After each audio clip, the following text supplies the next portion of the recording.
അല്ലാഹു വിവാഹമെന്ന ബന്ധത്തെക്കുറിച്ച് ലോകത്തോട് പറയുന്നത് എങ്ങനെയാ? ഭാര്യയും ഭർത്താവും മരണപ്പെടുന്നതോടുകൂടി ഈ ലോകത്ത് അവസാനിക്കുന്ന ബന്ധമല്ല, ജീവിതത്തിൽ അവസാനം വരെ തന്റെ ജീവിതത്തിൽ തനിക്ക് സാന്ത്വനമായി നൽകിയ, താൻ തന്റെ ജീവിതത്തിൽ സന്തോഷത്തോടെ ജീവിച്ച ഭാര്യയും ഭർത്താവും പെട്ടെന്നൊരു നിമിഷം തന്റെ ഭർത്താവ് തന്റെ ജീവിതത്തിൽ നിന്ന് വിട പറഞ്ഞുപോയി.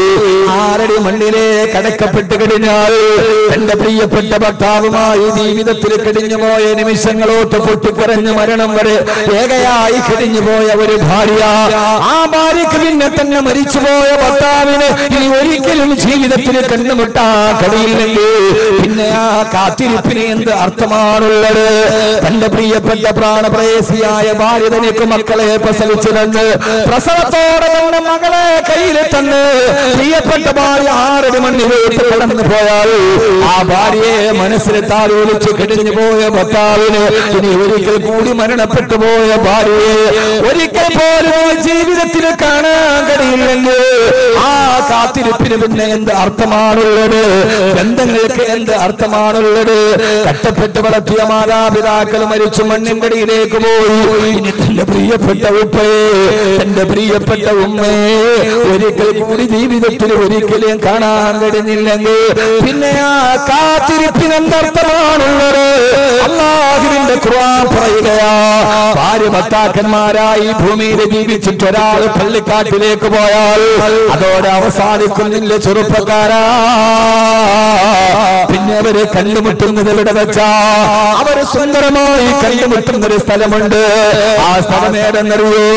നമസ്കരിച്ചവന് മാത്രമല്ല സ്വർഗമുള്ളത്, സക്കാത്ത് കൊടുത്തവന് മാത്രമല്ല സ്വർഗമുള്ളത്, സദഖ കൊടുത്തവന് മാത്രമല്ല സ്വർഗമുള്ളത്, തഹജ്ജുദ് നിസ്കരിച്ചവന് മാത്രമല്ല സ്വർഗമുള്ളത്.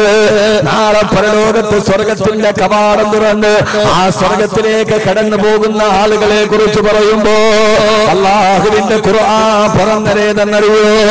വല്ലദീന യസ്ലൂന മാ അമറല്ലാഹ് والذين يصلون ما أمر الله أن يوصل ويخشون ربهم ويخافون سوء الحساب. إذا هم الكبير نتين ഡൗൺലോഡ് ചെയ്തിട്ട് പറയുന്നതല്ല, ഇത് വിക്കിപീഡിയയിൽ എഴുതി വെച്ചതല്ല. ഇതാര് പറഞ്ഞെന്നറിയോ? നാളെ പരലോകം സാക്ഷരമായിട്ട് ആ പരലോകത്തിന്റെ സ്വർഗത്തിന്റെ വാതിൽ തുറന്ന് കടന്നു പോകുന്നവരുടെ അംഗസംഖ്യകൾ എണ്ണിത്തിട്ടപ്പെടുത്തുമ്പോ അല്ലാഹുവിന്റെ ഖുർആൻ പറയുകയാ, വല്ലദീന യസ്ലൂന മാ അമറല്ലാഹു ബിഹി അയ്യുസല. അല്ലാഹു ദുനിയാവിന് കൂട്ടിച്ചേർത്ത് തന്ന ബന്ധത്തെ അവസാനം വരെ വിട്ടുപിരിയാതെ സൂക്ഷിച്ചവർ ഈ ആഡിറ്റോറിയത്തിന്റെ ഉള്ളിൽ വെച്ച് എന്ന് പറഞ്ഞ് അല്ലാഹു കൂട്ടിച്ചേർത്ത് തന്ന ബന്ധമുണ്ടല്ലോ. ഭാര്യ ഭർത്താവെന്ന ബന്ധം, വാപ്പയും മക്കളെന്ന ബന്ധം, കൂടെ പുറപ്പുകളെന്ന ബന്ധം, ആ ബന്ധങ്ങൾ അല്ലാഹു ചേർത്ത് തന്ന ബന്ധങ്ങൾ, ആ ബന്ധങ്ങൾ അല്ലാഹു ചേർത്ത് തന്ന ബന്ധമാണല്ലോ. സ്വന്തം മാതാവിന്റെ ഗർഭാശയത്തിന് 4 മാസം പ്രായമുള്ളപ്പോ അല്ലാഹു പറഞ്ഞു വിട്ട മലക്ക് രേഖപ്പെടുത്തിയ ബന്ധമാണത്. ആ ബന്ധം മരണം വരെ അയ്യുസല.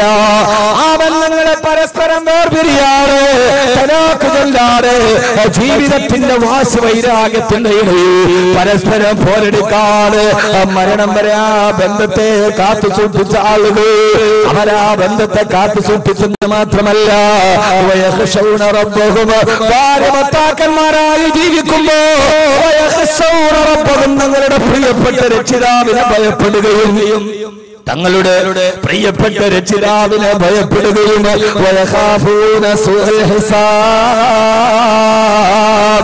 നാളെ പരലോകത്തിന്റെ വിചാരണയെ വല്ലാതെ പേടിച്ച് ജീവിച്ച ഭാര്യ ഭർത്താക്കന്മാർ ശ്രദ്ധിച്ചു കേൾക്കണേ സഹോദരങ്ങളെ. അങ്ങനെ ജീവിച്ച തങ്ങളുടെ ബന്ധങ്ങളെ കൂട്ടിപ്പിടിച്ചു നിർത്തി പടച്ചറച്ചിനെ ഭയന്ന് വിചാരണകളുടെ ദിവസത്തെ കുറിച്ച് ബോധ്യമുണ്ടായി ഈ ഭൂമിയിൽ ജീവിച്ച ഭാര്യ ഭർത്താക്കന്മാർ അവര് നാളെ കടന്നു പോകുന്നത് എവിടേക്കെന്നറിയോ? ജന്നാത്തു അദ്നിൻ യദ്ഖുലൂനഹാ ومن صلح من آبائهم وأزواجهم وذرياتهم. الله പറയുകയാ, ജന്നാത്തു അദ്നിൻ ഏതൻ തോട്ടം, ജന്നാത്തു അദ്നിൻ ഏതൻ തോട്ടം? ഏതാണ് ഏദൻ തോട്ടം? അള്ളാഹുവിന്റെ ഖുർആൻ പറയാ അങ്ങനെ ജീവിക്കുന്ന ഭാര്യ ഭർത്താക്കന്മാർ. ഞാൻ ഈ പറയുന്നത് സൂറത്ത് ഹൂദ്. ജന്നാത്തു അദീൻ, ഏദൻ തോട്ടത്തിലേക്ക് അവർ കടന്നു പോകും. എന്താ ഏദൻ തോട്ടം? ഖുർആൻ എത്ര ഭംഗിയായിട്ടാ പറയുന്നത് നിങ്ങളൊന്ന് ചിന്തിച്ചു നോക്കിയും. ഖുർആൻ കാലികമാണ്, സാർവലൗകികമാണ്. ഖുർആന്റെ ഒരു പരാമർശം നമുക്ക് കേട്ടാൽ 6-ാം നൂറ്റാണ്ടിൽ ജീവിക്കുന്നവന് തോന്നും എന്നോട് പറയാൻ, 10-ാം നൂറ്റാണ്ടിൽ ജീവിക്കുന്നവൻ അപ്പോൾ വായിച്ചാൽ തോന്നും ഇത് എന്നോടാണ് സംസാരിക്കുന്നതെന്ന്. 21-ാം നൂറ്റാണ്ടിൽ ഇപ്പോൾ ജീവിക്കുന്നവന് തോന്നും ഖുർആൻ എന്നോടാണ് സംസാരിക്കുന്നത് എന്ന്. അതാണ് ഖുർആന്റെ പ്രത്യേകത. അതാണ് ഖുർആൻ. ആ ഖുർആൻ നമ്മോടാണ് എപ്പോഴും സംസാരിക്കുക. ജന്നാത്തു അദ്ൻ, ഏദൻ തോട്ടം. നമ്മുടെ കേരളത്തിൽ ഇന്ന് സംഭവിക്കുന്ന ഏറ്റവും പ്രധാനപ്പെട്ട ഒന്ന്, ചാനലുകളിൽ ഭാര്യ ഭർത്താക്കന്മാർക്ക് വേണ്ടി റിയാലിറ്റി ഷോകൾ നടക്കാറുണ്ട്. കുറെ കാലഘട്ടം മുമ്പ് അത് പാട്ടുപാടുന്ന പെണ്ണിൽ തുടങ്ങി, പിന്നീട് വയസ്സുള്ളവർക്കായി, ഇപ്പൊ ഏറ്റവും അടുത്തത് ഭാര്യ ഭർത്താക്കന്മാർക്ക് വേണ്ടി മെയ്ഡ് ഫോർ ഈച്ച് അതർ. ഈ അടുത്ത കാലത്ത് നടന്ന കേരളത്തിലെ ഏറ്റവും പ്രധാനപ്പെട്ട ഭാര്യ ഭർത്താക്കന്മാർക്ക് വേണ്ടിയുള്ള ഒരു റിയാലിറ്റി ഷോയാണ് മെയ്ഡ് ഫോർ ഈച്ച് അതർ. അങ്ങനെയല്ലേ അല്ലേ കുട്ടികളെ? നിങ്ങൾ അതുപോലെ നോക്കാത്ത മുത്തക്കീങ്ങളാ. ഇപ്പൊ നിങ്ങളോട് വാല പറഞ്ഞതിന് അവർക്കതൊന്നും അറിയില്ല. സാധുക്കൾ ഞാൻ അറിഞ്ഞോണ്ടാ പറയാ, കാരണം അതിന്റെ പേരിൽ കുറെ കൂരമ്പുകൾ കിട്ടിയ ആളാ ഞാൻ, അതുകൊണ്ടാ പറയാ. മെയ്ഡ് ഫോർ ഈച്ച് അതർ, അതിനകത്ത് 1-ാം സമ്മാനം വാങ്ങിച്ചത് ഈ പ്രാവശ്യം നമ്മുടെ സമുദായത്തിന്റെ കപ്പിൾസ്. ഞാൻ അതിനെതിരെ പ്രസംഗിച്ചതിന്റെ പേരിലാണ് അതിൽ സമ്മാനം കിട്ടിയ ആളുടെ പിതാവ് എനിക്കെതിരെ ഫേസ്ബുക്കിൽ ആരോപണം ഉന്നയിച്ചു. അയാളെന്നെ നാട്ടുകാരനാണ്. ഫേസ്ബുക്കിൽ എനിക്കെതിരെ ഏറ്റവും വലിയൊരു ആരോപണം ഈ സമയത്തുണ്ടായത്, കാഞ്ഞാറിൽ നടന്ന തബ്ലീഗ് ജമാഅത്തെ ഇസ്ലാമി വഹാബി കൂട്ടുകെട്ടടച്ച പ്രസംഗത്തിൽ സമസ്തയുടെ പ്രഭാഷകൻ കബീർ വാക്കവി പങ്കെടുത്തു. നുമ്മുമാടെ പുണ്ണാക്ക്. അതായിരുന്നു ഫേസ്ബുക്കിലെ വാർത്ത. എന്താണെന്നറിയോ? എന്റെ നാട്ടിൽ ഇപ്പൊ ഞാൻ എന്റെ ജന്മനാടാണ്. ആ ജന്മനാടിൽ എല്ലാവരും ഒരുമിച്ച് നടത്തിയൊരു പ്രസംഗം. ആ പ്രസംഗത്തിൽ പങ്കെടുത്ത് അവിടുത്തെ പ്രധാനപ്പെട്ട ദീനിന്റെ ഏറ്റവും വലിയ ഹോൾസെയിൽ വക്താവാണ് ഇദ്ദേഹം. അറിയാമല്ലോ നിങ്ങൾക്ക് ആരായിരിക്കുമെന്ന്. ചേളാരി പ്രഭാഷകൻ എന്നെ പ്രയോഗിച്ചപ്പോൾ തന്നെ മറുഭാഗത്ത് പറഞ്ഞ ആരാന്നറിയാലോ?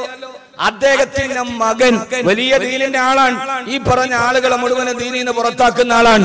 സ്വന്തം മകൻ മകളുമായി റിയാലിറ്റി ഷോയിലും മലേഷ്യയിൽ തുണി ഉറിഞ്ഞിട്ടാടി അതിൽ നിന്ന് കിട്ടിയ 40 ലക്ഷത്തിന്റെ ഫ്ലാറ്റിൽ പോയി ഉളുപ്പില്ലാതെ കിടന്നുറങ്ങിയ ആ പ്രവർത്തകനോട് ഞാൻ പറഞ്ഞു ഇത് അപമാനമാണെന്ന്. അതിനെതിരെ പ്രസംഗിച്ചപ്പോ അതിന്റെ കലിതെത്തിയത് ഫേസ്ബുക്കിലാണ്. ഞാൻ പറയാൻ ഇനി 1000 വട്ടം അവരുടെ മുറ്റത്ത് നിന്നിട്ട് ഞാനത് വിളിച്ചു പറയും. എന്നെ സംബന്ധിച്ചിടത്തോളം ഇതൊരു പ്രശ്നമേ അല്ല. കാരണം എന്നെ നട്ടെല്ല് വാടപ്പിണ്ടിയല്ല, നല്ല ബലമുള്ള എല്ല് വെച്ചിട്ടാണ് പ്രസംഗിക്കാൻ ഇറങ്ങിയത്. അതുകൊണ്ട് തന്നെ അള്ളാഹുവിന്റെ ദീൻ നിരോധിച്ച ഒരു കാര്യത്തിന് സമരസപ്പെട്ട് അത് ഹലാലാണെന്ന് പറഞ്ഞു കൊടുക്കണമെന്നാണ് ഈ സമൂഹത്തിന്റെ താല്പര്യമെങ്കിൽ പിന്നെ നമ്മൾ എന്തിനാണ് പ്രബോധനം നടത്തുക? ആരുടേതാണെങ്കിലും പറയണ്ടേ? വലിയ ദീനി പ്രവർത്തകനാണെന്ന് പറഞ്ഞ് അയാൾ വലിയ ആളാന്ന് പറഞ്ഞിട്ട്, അയാൾ വലിയ ശൈഖുനാന്റെ ആളാന്ന് പറഞ്ഞിട്ട് നമുക്കത് പറയാതിരിക്കാൻ പറ്റൂ? എന്നാ പിന്നെ നമ്മൾ എന്തിനാ പറയാൻ വേണ്ടിയിരിക്കുക? അള്ളാഹു നമുക്ക് ബോധം തരട്ടെ. രാജാവ് നഗ്നനാണ് എന്ന് പറയാൻ ചരിത്രത്തിൽ ഒരാൾ വേണം. അതുകൊണ്ട് തന്നെ സഹോദരങ്ങള്, ഈ അടുത്ത കാലത്തായി നമ്മുടെ മുസ്ലിം സമൂഹത്തിന് ബാധിച്ച ഏറ്റവും പ്രധാനപ്പെട്ട ഒരു മരുന്നില്ലാത്ത അർബുദ രോഗമാണ് ഭാര്യ ഭർത്താക്കന്മാർ മുഴുവൻ റിയാലിറ്റി ഷോകളിൽ പങ്കെടുത്ത് അന്യപുരുഷന്മാരുടെ മുമ്പിൽ സാഹസികമായ കലാപകടം നടത്തണം. മെയ്ഡ് ഫോർ ഈച്ച് അതറിന്റെ ഫൈനൽ കേൾക്കാൻ മലേഷ്യ അടക്കമുള്ള വിദേശ രാഷ്ട്രങ്ങളിൽ ആ വിദേശ രാഷ്ട്രങ്ങളിൽ പോയി മെയ്വടക്കത്തോടുകൂടി തങ്ങളുടെ വിടുപ്പിന്റെ ഭാഗത്ത് കൊളുത്തുകൊളുത്തിയിട്ട് മുകളിലൂടെ റൈഡ് നടത്തുക. ആ സമയത്ത് നിന്നെ അള്ളാഹു അമാനത്തായി ഏൽപ്പിച്ച ഒരു നിക്കാഹിലൂടെ പടച്ചറപ്പ് നിനക്ക് സംരക്ഷണമേൽപ്പിച്ച അമാനത്തായി ഏൽപ്പിച്ച ഭാര്യയെ അന്യപുരുഷനെ തൊടാനും തലോടാനും അവന്റെ കരസ്പർശനം വെക്കാനും കടത്തിവിട്ടിട്ട് 40 ലക്ഷത്തിന് വേണ്ടി അമാനത്തായ ഭാര്യയുടെ ശരീരത്തിൽ പരപുരുഷൻ സ്പർശിച്ചാൽ ഉളുപ്പില്ലാതെ നോക്കി നിൽക്കുന്ന എന്തിനു വേണ്ടിയാ? എന്നെ അമാനത്തായി കിട്ടിയ തന്റെ ഭാര്യയുടെ ശരീരത്തിന്റെ ഭാഗങ്ങൾ ഒരു അന്യപുരുഷൻ സ്പർശിക്കുമ്പോ അത് മുഴുവനും മറുഭാഗത്ത് നിർവികാരയോടെ നോക്കി നിൽക്കാൻ അതിനുവേണ്ടി മനസ്സിനെ പ്രേരിപ്പിച്ചത് രാവിലെ കിഴക്കന്റെ കവാടത്തിൽ സൂര്യൻ നിൽക്കുമ്പോ കൊച്ചി നഗരത്തിന്റെ കൊച്ചിക്കാരിന്റെ മറുഭാഗത്ത് വലിച്ചു പോകുന്ന ചീനവലകളും ആ ചീനവലകളുടെ മുകളിലൂടെ നടന്നു പോകുന്ന കടൽ പക്ഷികളും ആ കടൽ പക്ഷികളുടെ മർമ്മരസത്വം കേട്ട് പ്രഭാതം പൊട്ടുണരുമ്പോ അറബിക്കടലിന്റെ റാണി എന്നറിയുന്ന കൊച്ചി നഗരത്തിന്റെ മാദക സൗന്ദര്യം ആസ്വദിക്കാൻ കഴിയുന്ന 40 ലക്ഷത്തിന്റെ ഒരു ഫ്ലാറ്റിന് വേണ്ടിയാ തന്റെ ഭാര്യയെ മറ്റൊരുത്തന്റെ മുമ്പിൽ സമർപ്പിക്കാൻ കഴിയുന്നതെങ്കിൽ അല്ലാഹു പറയുകയാ അല്ലാഹുവിനെ കമാനത്തായി തന്ന ഭാര്യയുടെ കാര്യത്തിൽ പടച്ചറപ്പിനെ പേടിക്കുകയും നാളെ പരലോകലാകത്തിന്റെ വിചാരണയെ പേടിക്കുകയും ചെയ്താൽ അല്ലാഹു നൽകുന്നതേതെന്നൊരു ജന്നാത്ത് അതിനെ ഏതൻ തോട്ടമാ എന്താ ഏതൻ തോട്ടമെന്നറിയോ കൊച്ചിക്കാരിന്റെ ഫ്ലാറ്റ് പോലെയല്ല ഡൽഹി നഗരത്തിന്റെ പാന്ത് ഡൽഹി നഗരത്തിലെ വില്ല പോലെയല്ല ദുബൈയിലെ പാം ജുമൈറയിലെ സ്വർണ്ണ കൊട്ടാരം പോലെയല്ല പറയുകയാ എന്താ ജന്നാത്തു അതിനെന്നറിയുമോ വഅദല്ലാഹുൽ മുഅ്മിനീന വൽ മുഅ്മിനാത്തി ജന്നാത്തിൻ തജ്രീ മിന തഹ്തിഹൽ അൻഹാർ വമസാകിന തയ്യിബത്തുൻ ഫീ ജന്നാത്തി അദ്ൻ പച്ചപ്പരവതാനി വിരിച്ച ഭൂമേടുകളുടെ താഴ്ഭാഗത്ത് കൂടി സുന്ദരി പെണ്ണിന്റെ കാലിൽ കിടക്കുന്ന വെള്ളിക്കൊലുസ് പോലെ തടം തെളിയാത്ത പതഞ്ഞെടുക്കുന്ന ജനവിധാനങ്ങളുടെ മർമ്മര ശബ്ദവും ആ മർമ്മര ശബ്ദത്തിന്റെ മറുഭാഗത്ത് ഒറ്റമുറ്റിനാലുള്ള മാളികയിൽ സ്ഥാപിക്കപ്പെട്ട ഒരു സുന്ദരമായ ഭവനം നിനക്ക് ഞാൻ ബാക്കി വെച്ചിരിക്കുകയാ എന്റെ പ്രിയപ്പെട്ട ഭർത്താക്കന്മാരെ എന്റെ ഭാര്യയെ മറ്റൊരുത്തിന്റെ മുമ്പിലേക്ക് കടത്തി വിട്ടിട്ട് വാങ്ങിക്കുന്ന ഫ്ലാറ്റുകളല്ല നാളെ 6 മണിൽ നിന്ന് പുനർജന്മം നൽകി അല്ലാഹുവിന്റെ പരലോകത്ത് പോയി നിൽക്കുമ്പോ അവിടെ നിനക്ക് ഞാനൊരു വീട് സ്ഥാപിച്ചിട്ടുണ്ട് ആ വീടിരിക്കുന്നത് ഏതൻ തോട്ടത്തിലാണ് ആ ഏതൻ തോട്ടത്തിലൂടെ കടന്നു പോകുന്നതാരെന്നറിയോ ആ ഏതൻ തോട്ടത്തില് വീട്ടിലേക്ക് കടക്കുന്നതാരാ സ്വർഗത്തിലെ കുടുംബം എന്നെ ശീർഷകത്തിന്റെ പ്രഭാഷണം ഞാൻ ഇവിടെ തുടങ്ങട്ടെ ഏതൻ തോട്ടത്തിലൂടെ കടന്നു പോകുന്നവരാരാ അല്ലാഹു പറയുകയാണ്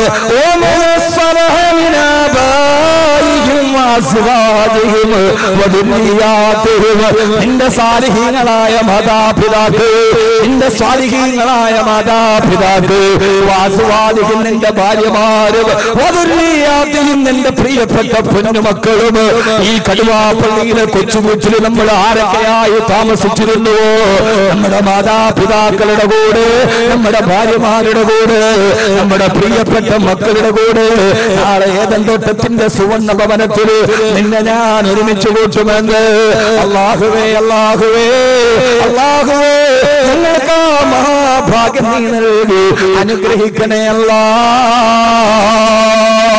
നാളെ സ്വർഗത്തിന്റെ വീട്ടിൽ ഒരുമിച്ച് കൂടാൻ കഴിഞ്ഞാൽ പിന്നെ നമുക്ക് അവിടെ ഒന്നും ഭയപ്പെടാനില്ലല്ലോ സ്വർഗമാണ് കെട്ടുന്നതെങ്കിൽ പിന്നെ ഒന്നും അറിയണ്ടല്ലോ ഈ ദുനിയാവിൽ നമ്മുടെ കുടുംബം പോറ്റണമെങ്കിൽ നമ്മുടെ ശരീരത്തിൽ എത്ര വിയർപ്പുള്ളികളെ താഴോട്ടൊടുകണം പക്ഷേ സ്വർഗത്തിന്റെ വീട്ടിലെങ്ങാനും അല്ലാഹു ഒരുമിച്ച് കൂട്ടിയാൽ പിന്നെ നമ്മുടെ ശരീരം വേർക്കണ്ടല്ലോ കിളക്കണ്ട പൂത്തണ്ട വെയിൽ കൊള്ളണ്ട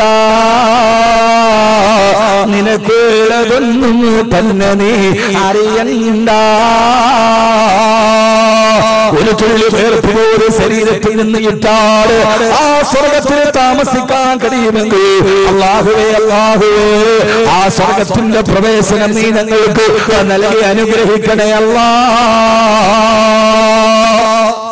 തീർന്നില്ല അല്ലാഹുവിന്റെ ഖുർആൻ പറയുകയാ തീർന്നില്ല ആ സ്വർഗത്തിന്റെ സ്വർണ്ണക്കെട്ടിൽ നമ്മുടെ മാതാപിതാക്കളോടൊത്ത് നമ്മുടെ ഭാര്യമാരോടൊത്ത് നമ്മുടെ മക്കളോടൊത്തിരിക്കുമ്പോ നമ്മളെ സന്ദർശിക്കാൻ വരുന്നതാരെന്നറിയുമോ വൽമലായികതു യദ്ഖുലൂന അലൈഹിം മിൻ കുല്ലി ബാബ് ആ വീടിന്റെ എല്ലാ വാതിലുകളിലൂടെ അല്ലാഹുവിന്റെ മലക്കുകൾ കടന്നു വന്നിട്ട് ആ മലക്കുകൾ പറയുമത്രേ സലാമുൻ അലൈക്കും ബിമാ സബർതും ഫനഅമ ഉഖബദ്ദാർ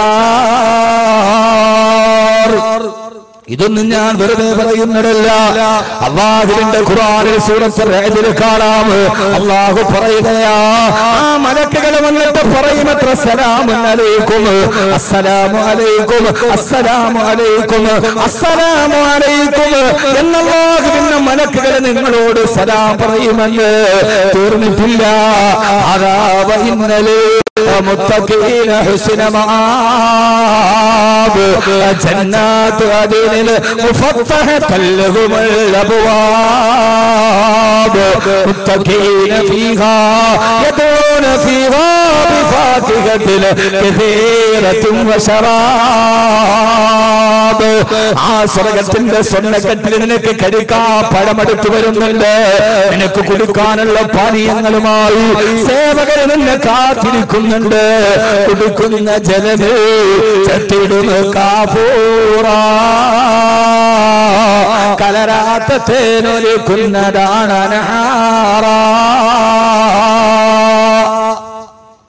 നല്ല പഴവർഗ്ഗങ്ങൾ കൊതിക്കുന്ന പഴമടുക്കുന്നതാ കയറണ്ട, പറിച്ചാലുടൻ മുളക്കുന്നതാ കുറയണ്ട. നല്ല പഴവർഗ്ഗങ്ങളും കഴിച്ച് ആ സ്വർഗത്തിൽ ഏദൻ തോട്ടത്തിലെ ഒരു സുന്ദരമായ വീട്ടിൽ മസാകിന തയ്യിബ എന്നാണ് ഖുർആൻ പറഞ്ഞത്. അതിന്റെ അർത്ഥം വില്ലയാണ് കിട്ടുന്നതെന്നാണ്, ഫ്ലാറ്റ് അല്ല. കാരണം മസാകിന തയ്യിബ എന്നതിന്റെ അർത്ഥം എന്താ? സുന്ദരമായ മസ്കൻ എന്ന് പറഞ്ഞ ഫ്ലാറ്റ് അല്ല, മസാകിന തയ്യിബ അത് വില്ലയാണ്. എന്തുകൊണ്ട് അല്ലാഹു സ്വർഗത്തിൽ ഒരു സമ്മാനം തന്നാൽ ആ സമ്മാനത്തിൽ വേറെ യാതൊരുവിധ ബുദ്ധിമുട്ടും ഉണ്ടാവില്ല. സ്വർഗം എന്ന് പറഞ്ഞാൽ അതിനകത്തൊരു ബുദ്ധിമുട്ടും പാടില്ല. അത് അനുഭവിക്കുന്ന ആളുകൾക്ക് ഇത് വേണ്ടായിരുന്നു എന്ന് തോന്നാൻ പാടില്ല.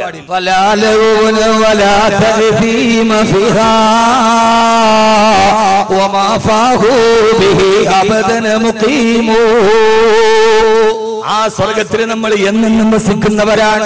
സ്വർഗത്തിൽ ഒരു അനുഗ്രഹം കിട്ടിയാൽ പിന്നെ അതിനൊരു പരാതി പാടില്ല. ഫ്ലാറ്റ് ആണെങ്കിൽ എന്ത് പറയും? കാരണം എന്താ? സ്വർഗത്തിൽ ഒന്നും മനുഷ്യന് ഉപദ്രവം ഉണ്ടാക്കാൻ പാടില്ല. ഹബീബായ മുത്തുനബി ആയത്തോട് കൊടുത്തു, നല്ല ഇലന്നവനെന്നാളെ സ്വർഗത്തിലുണ്ട്.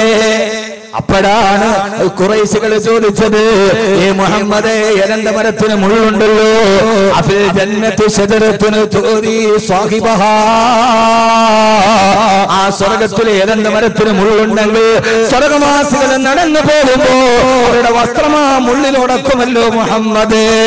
അപ്പോഴാണ് മുത്തുനബി ചോദിച്ചത്, ആ സമയത്തും ഖൗലല്ലാഹി തആല ഫീ സിദരിൻ മഖ്ലൂദ്, മുള്ളില്ലാത്ത ഇലന്ത മരം എന്റെ റബ്ബ് പറഞ്ഞു തന്നത്.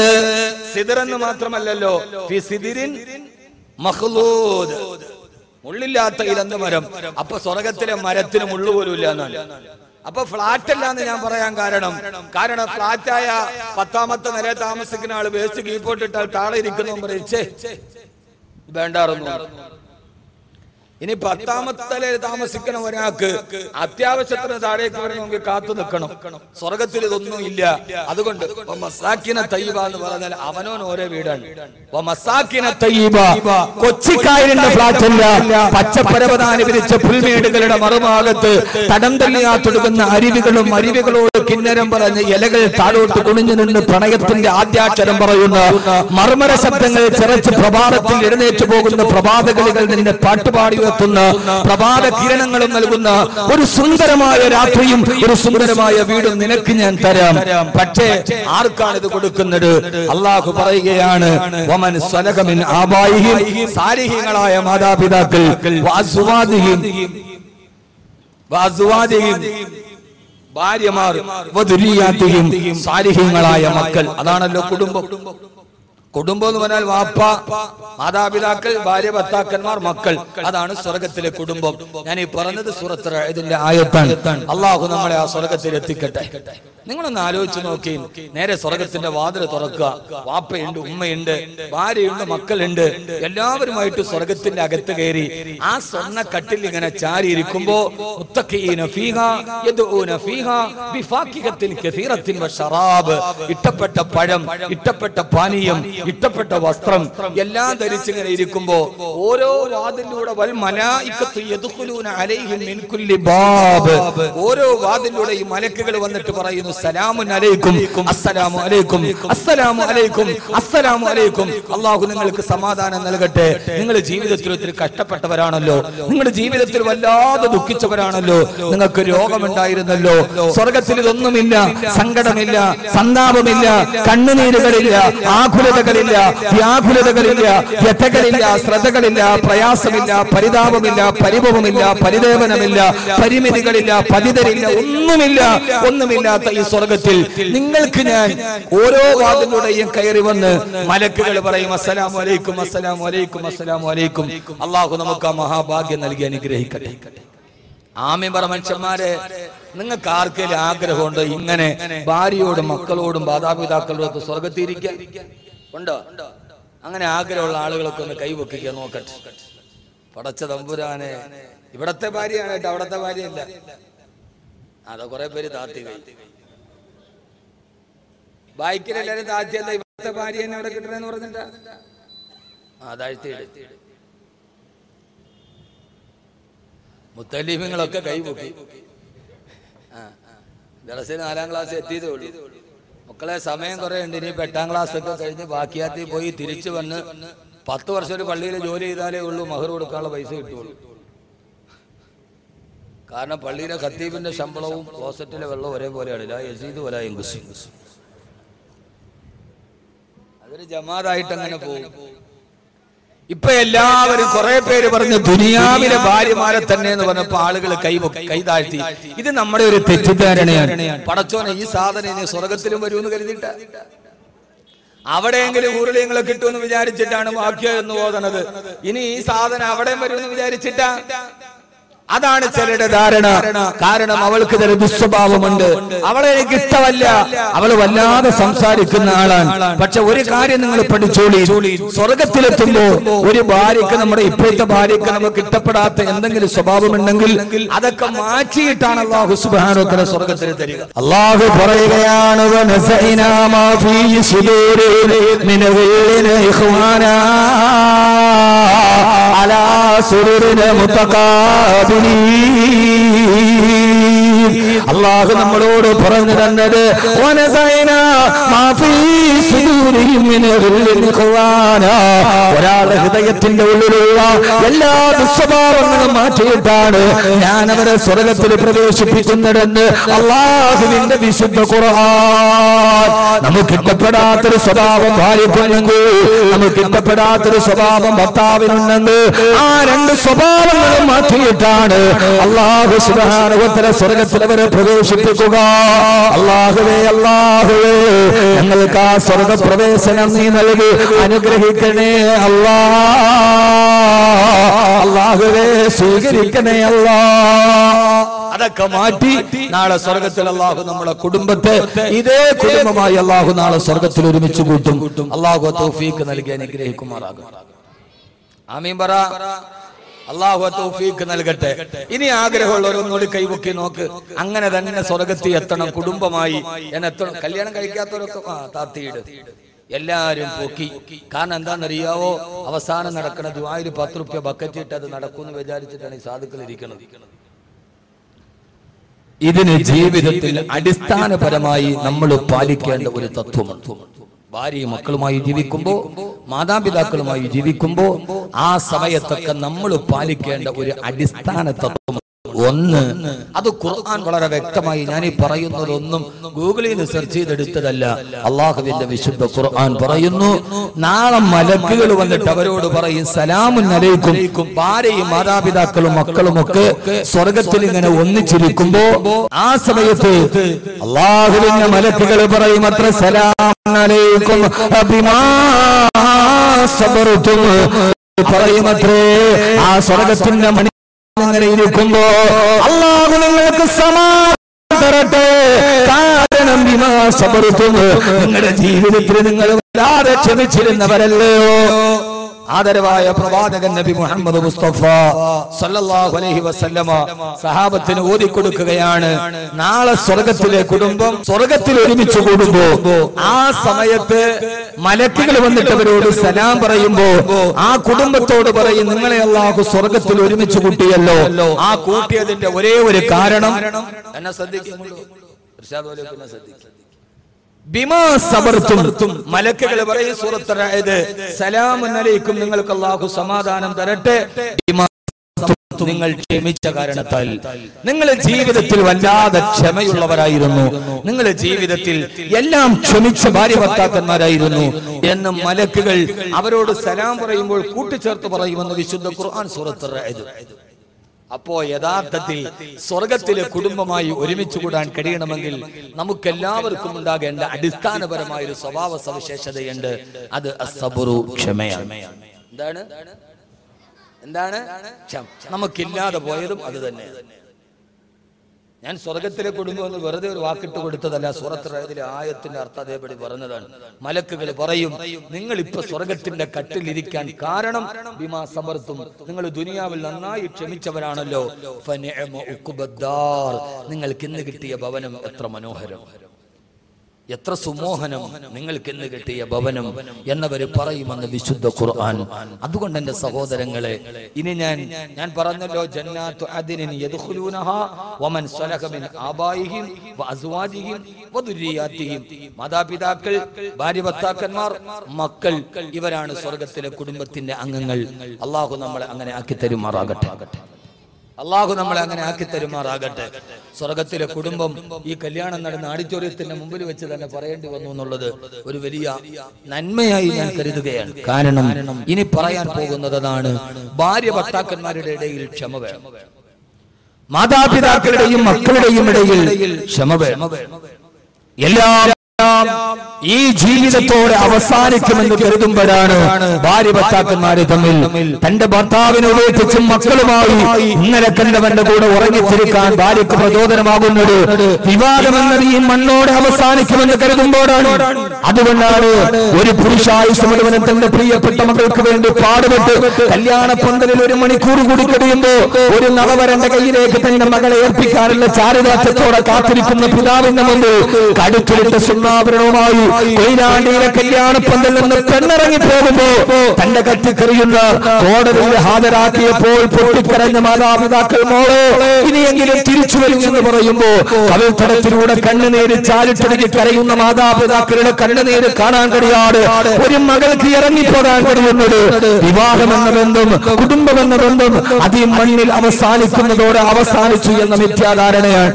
അല്ല, ഇതേ വാപ്പയുടെ മകളായി, ഇതേ ഉമ്മയുടെ മകളായി, ഇതേ ഭർത്താവിന്റെ ഭാര്യയായി, ഇതേ ഭാര്യയുടെ ഭർത്താവായി, ഇതേ മകന്റെ പിതാവായി നാളെ അല്ലാഹുവിന്റെ കാലാകാല സ്വർഗത്തിൽ ഞാൻ ആവേണ്ടതാണ് എന്ന ഒരു ബോധം. ഇവിടെ 60 വർഷമല്ലേ നമുക്ക് വാപ്പയാവാൻ കഴിയൂ, 40 വർഷമല്ലേ വാപ്പയാവാൻ കഴിയൂ, കൂടി വന്നാൽ 40 വർഷമല്ലേ നമുക്ക് ഭർത്താവാകാൻ കഴിയൂ.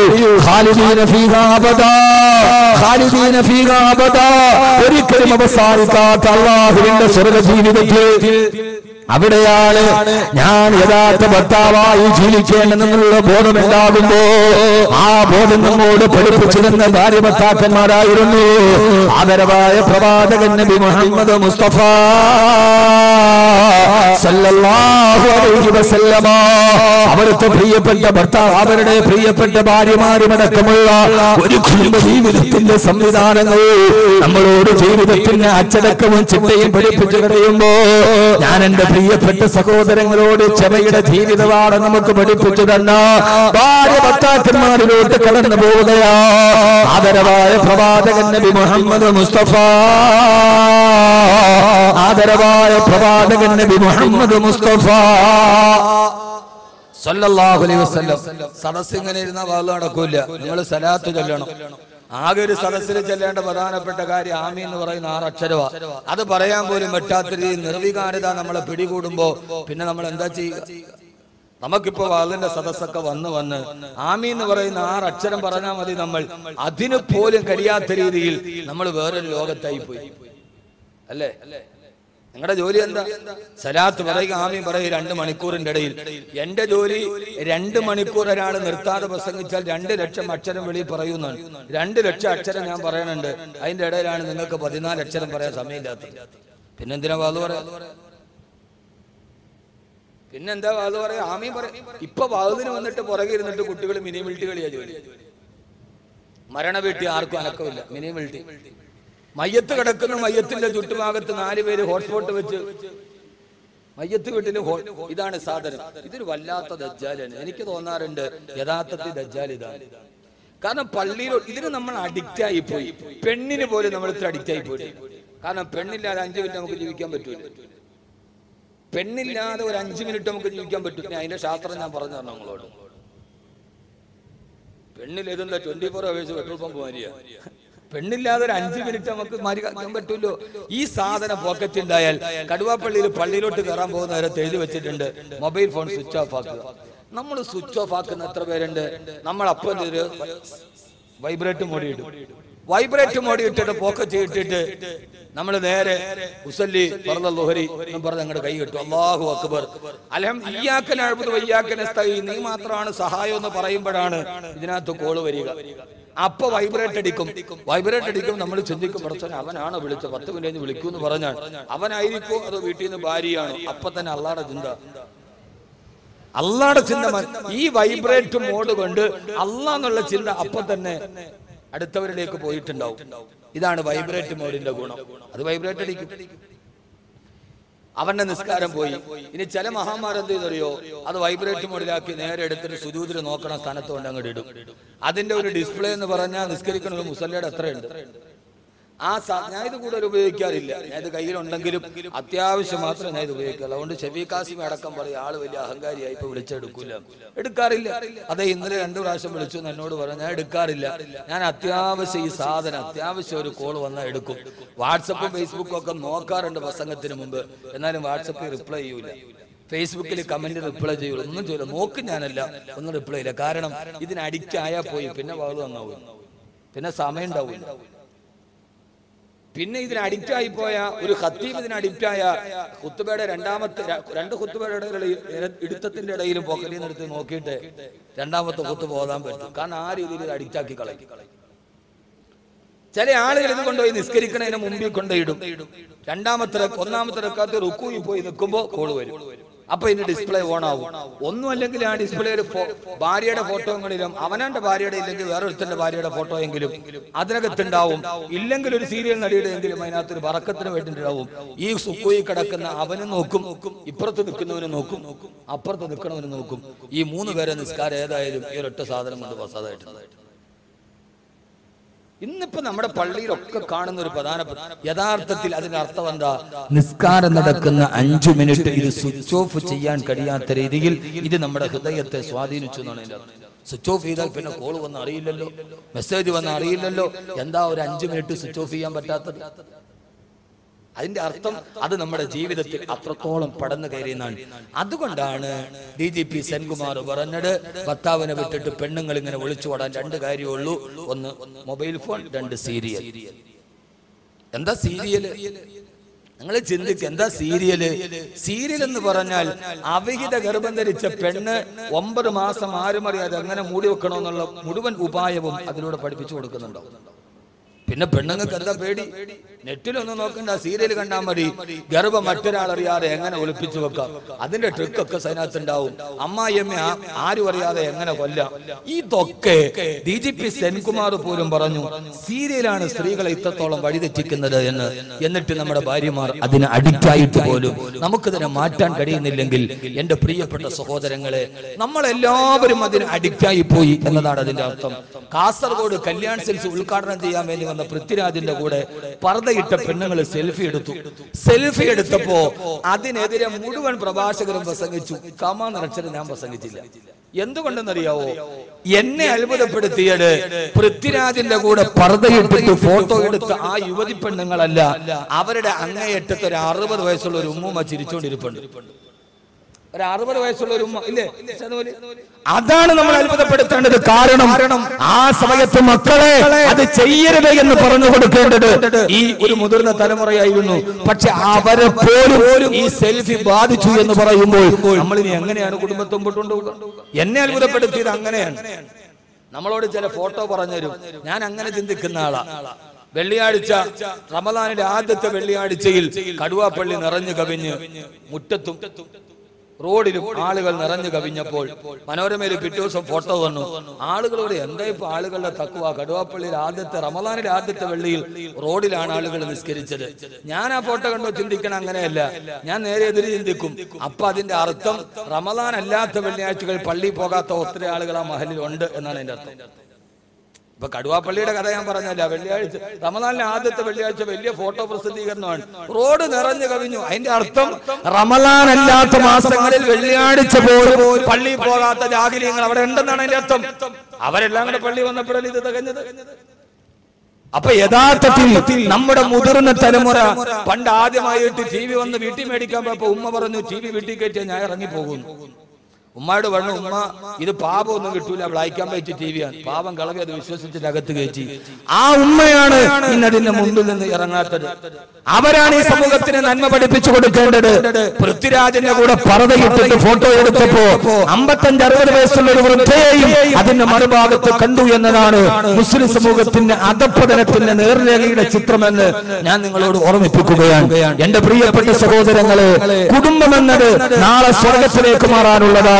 അത് പഠിപ്പിച്ചു തന്ന ആളാണ് ആദരവായ പ്രവാചകൻ നബി മുഹമ്മദ് മുസ്തഫ. ഉറക്കെ ആദരവായ പ്രവാചകൻ നബി മുഹമ്മദ് മുസ്തഫ, വല്ലദീന യസ്ലൂന മാ അമറല്ലാഹു അൻ യുസ്സലാ, അല്ലാഹു കൂട്ടിച്ചേർത്തുവന്ന ബന്ധങ്ങളെ വിച്ഛേദിക്കാതെ അവസാനം വരെ അതിനെ നിലനിർത്തിയവരാണ് കുടുംബത്തിന്റെ സ്വർഗത്തിലോട്ട് കടന്നു പോകുന്നവരെന്ന് ഖുർആൻ പറയുമ്പോ, ആ സമയത്ത് നമ്മൾ കുടുംബ ജീവിതത്തിന് ധാരാളം ക്ഷമയില്ലാതെ ആ കുടുംബ ജീവിതം നമുക്ക് മുമ്പോട്ട് കൊണ്ടുപോകാൻ സാധ്യമല്ല.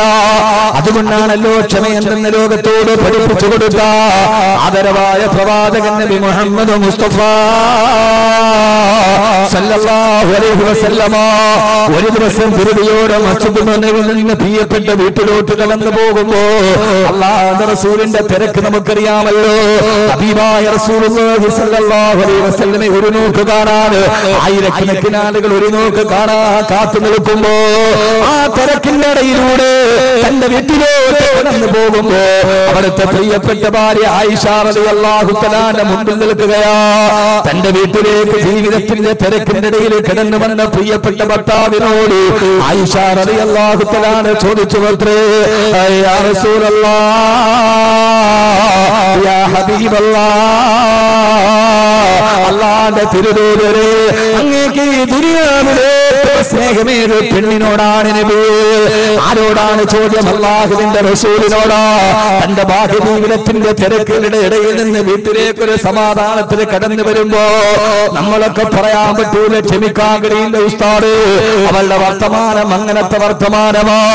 എല്ലാ തിരക്കിന്റെ ഇടയിൽ വീട്ടിലോട്ട് കടന്നു വരുമ്പോ ഭാര്യ ചോദിച്ചു, ആയിഷ റളിയല്ലാഹു അൻഹാ, അല്ലാഹുവിന്റെ തിരുദൂതരേ, അങ്ങേക്ക് ഞാനൊരു കാര്യം ചോദിക്കട്ടെയോ? എന്നാണ് ആയിഷ, ഈ ദുനിയാവിൽ ഏറ്റവും ഇഷ്ടപ്പെട്ട പെണ്ണേതാണ് യാ റസൂലല്ലാഹ് സല്ലല്ലാഹു അലൈഹി വസല്ലം? ഇവിടെ നമ്മുടെ ഭാര്യയെ നമ്മളെ ഒന്ന് സങ്കല്പിക്കുക. നമ്മൾ പള്ളിയിൽ ജോലിയൊക്കെ കഴിഞ്ഞ് അല്ലെങ്കിൽ നാട്ടിൽ കച്ചവടമൊക്കെ കഴിഞ്ഞിട്ട് വൈകുന്നേരം വീട്ടിലോട്ട് വരെ ഒരു സമാധാനത്തിൽ ഒന്ന് കുളിച്ചിട്ട് കിടക്കാൻ ആ തിരക്കിൽ ഇങ്ങനെ വരുമ്പോ ഭാര്യ തടഞ്ഞു നിർത്തിട്ട് ചോദിക്കുക, പിന്നെ ഞാൻ ഒരു ചോദ്യം ചോദിക്കട്ടെ, നിങ്ങൾക്ക് ഈ ദുനിയാവിൽ ഏറ്റവും ഇഷ്ടം ഏത് പെണ്ണിനോടാ? നമ്മൾ എന്ത് പറയും? നിങ്ങൾ ആരും ചിരിക്കണ്ട, ഞാൻ ഖുർആനെ പരിചയപ്പെടുത്തുകയാണ്. നമ്മൾ എന്ത് പറയാ അവരോട്? എന്താ ചെയ്യാ? എന്ത് പറയാ സലീം ഭായി? ഈ ചിരി നമ്മുടെ ഇതൊക്കെ അങ്ങോട്ട് മാറും. പണ്ടാരടങ്ങാൻ ഇപ്പൊ ചോദിക്കാൻ ലവിന്റെ മീറ്ററുമായിട്ട് വരാൻ പറ്റിയ സമയം. മനുഷ്യരൊന്ന് പോയി കുളിച്ചിട്ടൊന്ന് ഡ്രസ്സ് മാറി, എന്നൊക്കെ പ്രാന്താണ്. ചിലപ്പോ ഭാര്യ നിഷ്കളങ്കമായിട്ട്, നിങ്ങൾക്ക് ഏറ്റവും കൂടുതൽ സ്നേഹാരോടാ. അപ്പൊ ഒന്നും പറയാൻ പറ്റിയില്ലേലും നമ്മൾ എന്ത് ചോദിക്കുന്നറിയോ? മെല്ലെ മുഖത്ത് പട്ട സ്വാഭാവികമായിട്ട് നമ്മുടെ മറുപടി അങ്ങനെയാവാം. യഥാർത്ഥത്തിൽ ആയിഷ റളിയല്ലാഹു തആല ഇത് ചോദിക്കാൻ കാരണം യുദ്ധത്തിന് വേണ്ടി റസൂലുള്ളാഹി സ്വല്ലല്ലാഹു അലൈഹി വസല്ലം പോയി ദിവസങ്ങളോളം വീട്ടിൽ നിന്ന് മാറി നിന്ന് പള്ളിയിൽ വന്നിട്ടാണ് മുത്തുനബി സല്ലല്ലാഹു അലൈഹി വസല്ലം വീട്ടിലേക്ക് വരുന്നത്. കുറെ ദിവസം തന്നെ മുത്തുനബി തന്നിൽ നിന്ന് അകന്നു നിന്നപ്പോ ആയിഷ റളിയല്ലാഹു തആലയ്ക്ക് ഒരു സങ്കടം. എന്തേ ഇതിന്റെയൊക്കെ തിരക്കിൽ എന്നെ മറന്നു പോകുന്നു, എന്റെ റസൂൽ എന്നോട് മറന്നു പോയോ? അതുകൊണ്ടാണ് വന്ന ഉടനെ കൊച്ചു പെണ്ണല്ലേ ആയിഷ റളിയല്ലാഹു അൻഹ ചോദിച്ചു, നബിയെ അങ്ങേക്ക് ഏറ്റവും ഇഷ്ട ഏത് പെണ്ണിനോടാ? വേറെ ഭാര്യമാരുണ്ടല്ലോ. നിഷ്കളങ്കമായ ചോദ്യം. ഇവിടെയാണ് ഒരു ഭർത്താവിനെ നമ്മൾ പഠിക്കേണ്ടത്. നമ്മൾ ഒളിച്ചോട്ടത്തിന്റെ കഥയൊക്കെ പറയുമ്പോൾ നമ്മുടെ ഭാഗം ചിലപ്പോൾ നമുക്ക് കുറച്ച് ക്ലിയർ ആക്കേണ്ടതുണ്ട്. ഇവിടെയാണ് ഒരു ഭർത്താവിനെ പഠിപ്പിച്ചു തരാൻ ആദരവായ റസൂലുള്ളാഹി സ്വല്ലല്ലാഹു അലൈഹി വസല്ലമ ലോകത്തിലെ ഏറ്റവും വലിയ ക്ഷമയുടെയും ഗുണമേന്മയുടെയും സഹിഷ്ണുതയുടെയും പാഠം പഠിപ്പിച്ചു തന്ന ഗുണമേന്മയും കുടമയും മുഖചന്ദ്രവും സകലത്തിലും തനിച്ചോരിത അതല്ലദീ ഖുലിഅത അലൈഹി മലാബിസു വനഫായിസു ഫനലീറുഹു ലാ യൂജദു. ലോകത്തിലെ ഏറ്റവും വലിയ സൗന്ദര്യമുള്ള മുഖകമലത്തെ തന്റെ പുഞ്ചിരിയുടെ അകമ്പടി കൊണ്ട് ആ സൗന്ദര്യത്തെ സദഗുണീകരിച്ച അല്ലാഹുവിന്റെ റസൂൽ ഓടി വരുമ്പോൾ തന്റെ പ്രിയപ്പെട്ട ഭാര്യ ചോദിച്ചപ്പോ ആയിഷ റളിയല്ലാഹു അൻഹയോട് പറഞ്ഞു, അത്രേ ആയിഷ, ഈ ദുനിയാവിൽ എനിക്ക് ഏറ്റവും ഇഷ്ടമേറിയ പെണ്ണിനോടൊന്നറിയോ? അത് നിന്നോടാണ് ആയിഷ. എന്റെ ഹൃദയത്തിലെ ഏറ്റവും വലിയ സ്നേഹം നിന്നോടാണ് മോള്. ഏത് സമയത്തും എന്റെ ഹൃദയത്തിൽ നീയാണ്, കണ്ണിനുള്ളിൽ നീയാണ്, കണ്ണടച്ചാൽ നീയാണ്, കണ്ണു തുറന്നാ നീയാണ്, നെഞ്ചിനുള്ളിൽ നീയാണ്. ഏഴാം പകലിന്റെ അങ്ങേറ്റത്ത് പോയി ഒളിച്ചു കിടന്നാലും നിന്നെ ഞാൻ തേടിയെത്തും ഭൂമിയെ എന്ന് മുഖത്ത് നോക്കി പാടേണ്ടത് ആരാന്റെ പെണ്ണിന്റെ മുഖത്തല്ല, ഇന്നലെ ഓഫീസിൽ വന്ന ജോലിക്കാരിയുടെ മുഖത്തല്ല, ബസ് സ്റ്റോപ്പിൽ വെച്ച് കിടന്ന മടിക്കുത്തിന്റെ കനം കണ്ടിട്ട് എന്നെ ചിരിച്ചു കാണിച്ച പെണ്ണിന്റെ മുഖത്ത് നോക്കിയിട്ടല്ല. നിനക്ക് വേണ്ടി വീട്ടിൽ കാത്തിരിക്കുന്ന വൈകുന്നേരം വരെ നിനക്ക് വേണ്ടി ഭക്ഷണം വിളമ്പി കാത്തിരിക്കുന്ന നിന്നെ മക്കളെ പ്രസവിപ്പിച്ചു തന്ന, നിന്റെ വസ്ത്രം അലക്കി തേച്ചു തന്ന, നീ വരുന്നതും കാത്തു ഉമ്മറപ്പടിയിൽ കണ്ണെത്താ ദൂരത്ത് കണ്ണും നട്ട പോലെ കാത്തിരിക്കുന്ന നിന്റെ പ്രിയപ്പെട്ട പെണ്ണില്ലയോ? അടുക്കളയിൽ ഏറ്റവും അവസാനം ഉറങ്ങുന്ന, രാവിലെ നേരത്തെ എഴുന്നേൽക്കുന്ന, നമ്മുടെ വീടിന്റെ കരിപ്പുകയുടെ ഏറ്റവും കുറച്ച് ഉറങ്ങുന്ന നിന്നെ കാത്തിരിക്കുന്ന നിന്റെ ഭാര്യയില്ലേ? ആ ഭാര്യയുടെ മുഖത്ത് നോക്കിയിട്ടാണ് പാടേണ്ടത്. നെഞ്ചിനുള്ളിൽ നീയാണ്, കണ്ണടച്ചാൽ നീയാണ്, കണ്ണു തുറന്ന നീയാണെന്ന് അനുരാഗത്തിന്റെ ആന്തോളനങ്ങളുടെ അതുല്യ തൂവൽ സ്പർശത്തെ സ്വന്തം ഭാര്യയുടെ മുഖത്ത് നോക്കി പറയാൻ കഴിയുന്നവന് അവനാണ് ഏദൻ തോട്ടത്തിലെ ഭർത്താവെന്ന് പഠിപ്പിച്ചു കൊടുക്കാൻ ഹബീബായ നബി സല്ലല്ലാഹു അലൈഹി വസല്ലമ പറഞ്ഞു, അത്രേ ആയിഷ, അത് നിന്നോടാണ് ആയിഷ റളിയല്ലാഹു അൻഹാ. ചോദ്യം അവസാനിച്ചില്ല മുഅ്മിനീങ്ങളെ, ചോദ്യം അവസാനിച്ചില്ല. ആയിഷ റളിയല്ലാഹു തആല അൻഹാ രണ്ടാമത് ചോദിച്ചു, യാ റസൂലല്ലാഹ്, അങ്ങയുടെ കൂടെയുള്ള പുരുഷന്മാര് അങ്ങേക്ക് ഏറ്റവും സ്നേഹമാരോടാണ് നബിയേ? സ്ത്രീകളിൽ എന്നോടാണ്, പുരുഷന്മാരിൽ ആരോടാണ് നബിയേ? എന്റെ പ്രിയപ്പെട്ട ഭാര്യയുടെ ചോദ്യത്തിന്റെ മർമ്മമറിഞ്ഞ പ്രവാചകൻ സല്ലല്ലാഹു അലൈഹി വസല്ലമ ആയിഷ ബീവിയുടെ കുസൃതി ചോദ്യത്തിന്റെ ഉത്തരം മനസ്സിലാക്കി അല്ലാഹുവിന്റെ റസൂൽ സല്ലല്ലാഹു അലൈഹി വസല്ലം പറഞ്ഞു, അത്രേ ആയിഷ, അബൂക്കി അത് നിന്റെ വാപ്പയോടാണ് മോള്, അബൂക്കി നിന്റെ വാപ്പയോടാണ് മോള്. ഇമാം ബൈഹഖി അടക്കമുള്ള, ഇമാം നസായി അടക്കമുള്ള ഹദീസ് ഗ്രന്ഥങ്ങളിൽ റിവായത്ത് ചെയ്യപ്പെട്ട ഹദീസാണിത്. ഇത് അഹ്മദ് കബീർ പച്ച കിതാബ് നോക്കിയിട്ട് പറയുന്നതല്ല. അബൂബക്കറിന്റെ വാപ്പയോടാണ് മോള്. എനിക്ക് ഏറ്റവും ഇഷ്ടം അതെന്റെ അബൂബക്കർ, അതെന്റെ പ്രിയപ്പെട്ട അബൂബക്കർ റളിയല്ലാഹു തആല അൻഹു. ആയിഷ എന്ന എന്റെ പ്രിയപ്പെട്ട പ്രേമബാധനത്ത് എന്റെ കൈവെള്ളയിൽ വെച്ചെന്ന എന്റെ ഭാര്യ പിതാവിനോടാണ് എനിക്ക് ഏറ്റവും വലിയ സ്നേഹമെന്ന് പറഞ്ഞു കൊടുത്ത ഞാനടക്കമുള്ള പ്രിയപ്പെട്ട ഭർത്താക്കന്മാരോട് ഞാനൊന്ന് ചോദിക്കുകയാ. നമ്മൾ കല്യാണം കല്യാണം നടക്കുമ്പോ നമ്മുടെ ജീവിതത്തിൽ അറിയാതെ വിസ്മരിച്ചു പോകുന്ന, ജീവിതത്തിൽ ഇന്നേ വരെ നമ്മളൊരു പ്രാധാന്യം കൊടുക്കാത്ത, എന്നാൽ ജീവിതത്തിൽ പ്രാധാന്യം കൊടുക്കേണ്ട ഒരു കഥാപാത്രമുണ്ട്. അതാണ് നമ്മുടെ ഭാര്യാപിതാവ്, അതാണ് നമ്മുടെ അമ്മോശം കാക്ക. ഇതേവരെ നമ്മുടെ ജീവിതത്തിൽ ഭാഗധേയത്വം കൊടുക്കാത്ത ഈ കടുവാപ്പള്ളി മുസ്ലിം ജമാഅത്തിന്റെ കീഴിൽ നടക്കുന്ന KTCC ഓഡിറ്റോറിയത്തിന്റെ മുമ്പിൽ വെച്ച് ഞാൻ പ്രസംഗിക്കുമ്പോ ഈ ഓഡിറ്റോറിയം ഒത്തിരി സന്തോഷം കണ്ടിട്ടുണ്ട്. കല്യാണത്തിന്റെ തലേ ദിവസത്തെ മൈലാഞ്ചി കല്യാണങ്ങൾ, കല്യാണ ദിവസത്തിന്റെ ദഫ്മുട്ടുകൾ, കല്യാണ ദിവസത്തിന്റെ കല്യാണ പാട്ടുകൾ, എത്രയേറെ സന്തോഷത്തിന്റെ മൈലാഞ്ചി പൂത്ത സ്ഥലമാണിത്, എത്രയേറെ കരിവിളകൾ പൊട്ടിച്ചിരിച്ച സ്ഥലമാണിത്. പക്ഷെ ഞാൻ പറയുകയാ, ഈ കടുവാപ്പള്ളിയിൽ ഏറ്റവും കൂടുതൽ കണ്ണുനീര് കണ്ടത് രണ്ട് സ്ഥലത്താ. ഒന്ന് കടുവാപ്പള്ളി മക്ബറയില് ഭാഗത്ത് നിന്ന് അസ്വസ്ഥബാധിതമായ മനസ്സുമായി തങ്ങളുടെ ജീവിതത്തിന്റെ പ്രയാസത്തിന് വേണ്ടി പൊട്ടിക്കരഞ്ഞ് ദുആ ചെയ്യുന്ന സിയാറത്തിന് വന്നവർ. രണ്ടാമത് കണ്ണുനീര് ഏറ്റവും കൂടുതൽ കണ്ടത് ഈ ഓഡിറ്റോറിയത്തിന്റെ അകത്തളത്തിലാ. കല്യാണം നടക്കുന്ന സമയത്ത് ഇതേവരെ നമ്മൾ കാണാത്തൊരു കാഴ്ചയുണ്ട്. ഏറെയോ എന്റെ പ്രിയപ്പെട്ട മകളെ നിക്കാഹ് ചെയ്യാ പുതിയാപ്ല വരുമ്പോ ആ പുതുമണവാളന്റെ മുമ്പിലേക്ക് മെല്ലെ മെല്ലെ വന്നിരുന്ന് അവന്റെ കൈവെള്ളയിലേക്ക് പ്രിയപ്പെട്ട ഇമാം ഷഫീഖ് ഖാസിമി വന്നു. പുതുമണവാളനും ഭാര്യാപിതാവും മുഖത്തോട് മുഖം നോക്കിയിരുന്നു. രണ്ടുപേരുടെയും കൈകളിലേക്ക് പിടിച്ചിട്ട് ഇമാം ഷഫീഖ് ഖാസിമി ആ പിതാവിന്റെ കൈവെള്ളയിലേക്ക് നവവരന്റെ കൈയെടുത്തിട്ട് നമ്മുടെ കൈയെടുത്ത് വെച്ചു കൊടുക്കുകയാ. എന്താണെന്നറിയോ, സമയത്ത് ഏറ്റവും വലിയ കണ്ണുനീരറിയാത്ത കണ്ണുനീരാളുടേടാ. ഈ വർക്കല ബീച്ചിൽ പോയാൽ കരയിലേക്ക് തലതല്ലി തിരിച്ചു പോകുന്ന അറബിക്കടലിന്റെ തിരമാലകളേക്കാൾ പ്രക്ഷുബ്ധമാണ് പിതാവിന്റെ മനസ്സ്. 18 വർഷക്കാലം കൈവെള്ളയിൽ കൈവല്യം പോലെ ഞാൻ കാത്തു സൂക്ഷിച്ച, ഓടി വരുമ്പോൾ മിഠായിക്ക് വേണ്ട എന്റെ അടുക്കലേക്ക് ഓടി വന്നെന്റെ കന്റെ ചുമലിൽ കെട്ടിപ്പിടിച്ച ഈ 18 വർഷക്കാലം വരെ ഓരോ സമയത്തും കാലാണോ കയ്യാണോ വളർന്നിരുന്ന നോട്ടുണ്ട്. ഞാൻ വളർത്തിക്കൊണ്ടുവന്ന എന്റെ പൊന്നുമോൾ, ആ പൊന്നുമോളെ ഇന്നലെ പരിചയപ്പെട്ടൊരു ചെറുപ്പക്കാരന്റെ കയ്യിലേക്ക് ഞാൻ വെച്ചു കൊടുക്കുകയാ.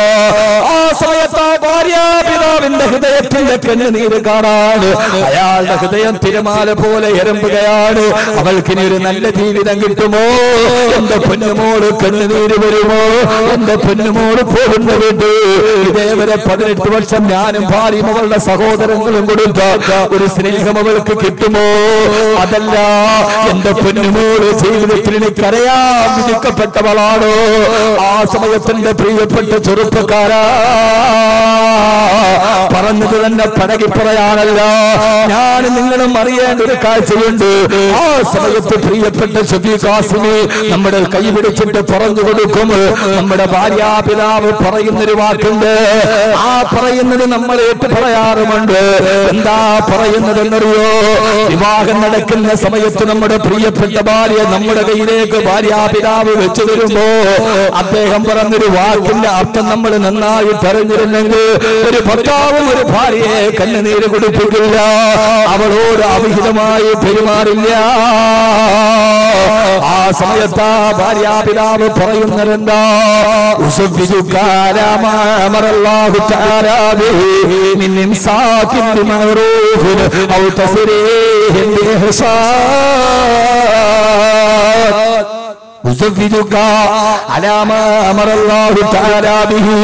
അല്ലാഹു കൽപ്പിച്ചു തന്നതുപോലെ എന്റെ പൊന്നുമോളെ നിന്റെ കയ്യിലേക്ക് ഞാൻ വിവാഹം ചെയ്തു തരികയാ.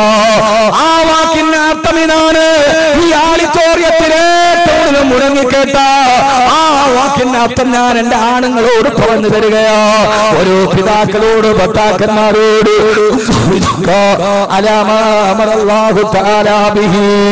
എന്റെ അല്ലാഹു കൽപ്പിച്ചതുപോലെ എന്റെ പൊന്നുമോളെ നിനക്ക് ഞാൻ വിവാഹം ചെയ്തു തരികയാ.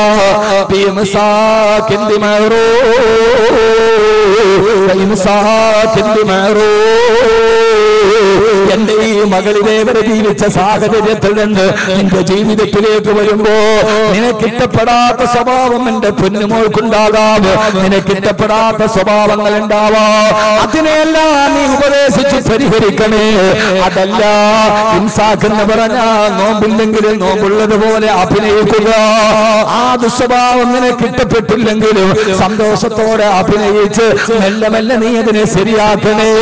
ഒരു സാഹചര്യത്തിൽ നിന്ന് വേറൊരു സാഹചര്യത്തിലേക്ക് വരുന്ന പെണ്ണാണ്, അതുകൊണ്ട് അവളോട് നല്ല രീതിയിൽ നീ പെരുമാറണേ. അതല്ല അവളുടെ സ്വഭാവം നിനക്ക് സഹിക്കാൻ കഴിയുന്നില്ലെങ്കിൽ അവളെ നീ മർദ്ദിക്കരുത്. എന്റെ പൊന്നുമോളെ അടിച്ച് അവശയാക്കരുത്. അവളെ കുറിച്ച് നീ അപവാദം പറയരുത്.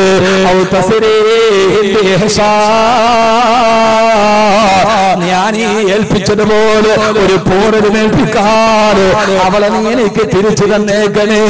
അവളെ നീ എനിക്ക് തിരിച്ചു തന്നേക്കണേ. അപ്പൊ നീ തിരിച്ചു തന്നാൽ അവളെന്റെ ജീവിതത്തിൽ ഒരു അധിക ബാധ്യതയാവില്ല. അവളെന്റെ ജീവിതത്തിൽ ഒരു ബാധ്യതയാവില്ല. അവളെ നീ എനിക്ക് തിരിച്ചേൽപ്പിക്കണേ എന്ന് പറഞ്ഞിട്ടാണ് വിവാഹം നടക്കുന്നത്. ആ പറച്ചിലിനെ കുറിച്ച് ഖുർആൻ പറഞ്ഞത് ഇതൊരു കളിതമാശയല്ല.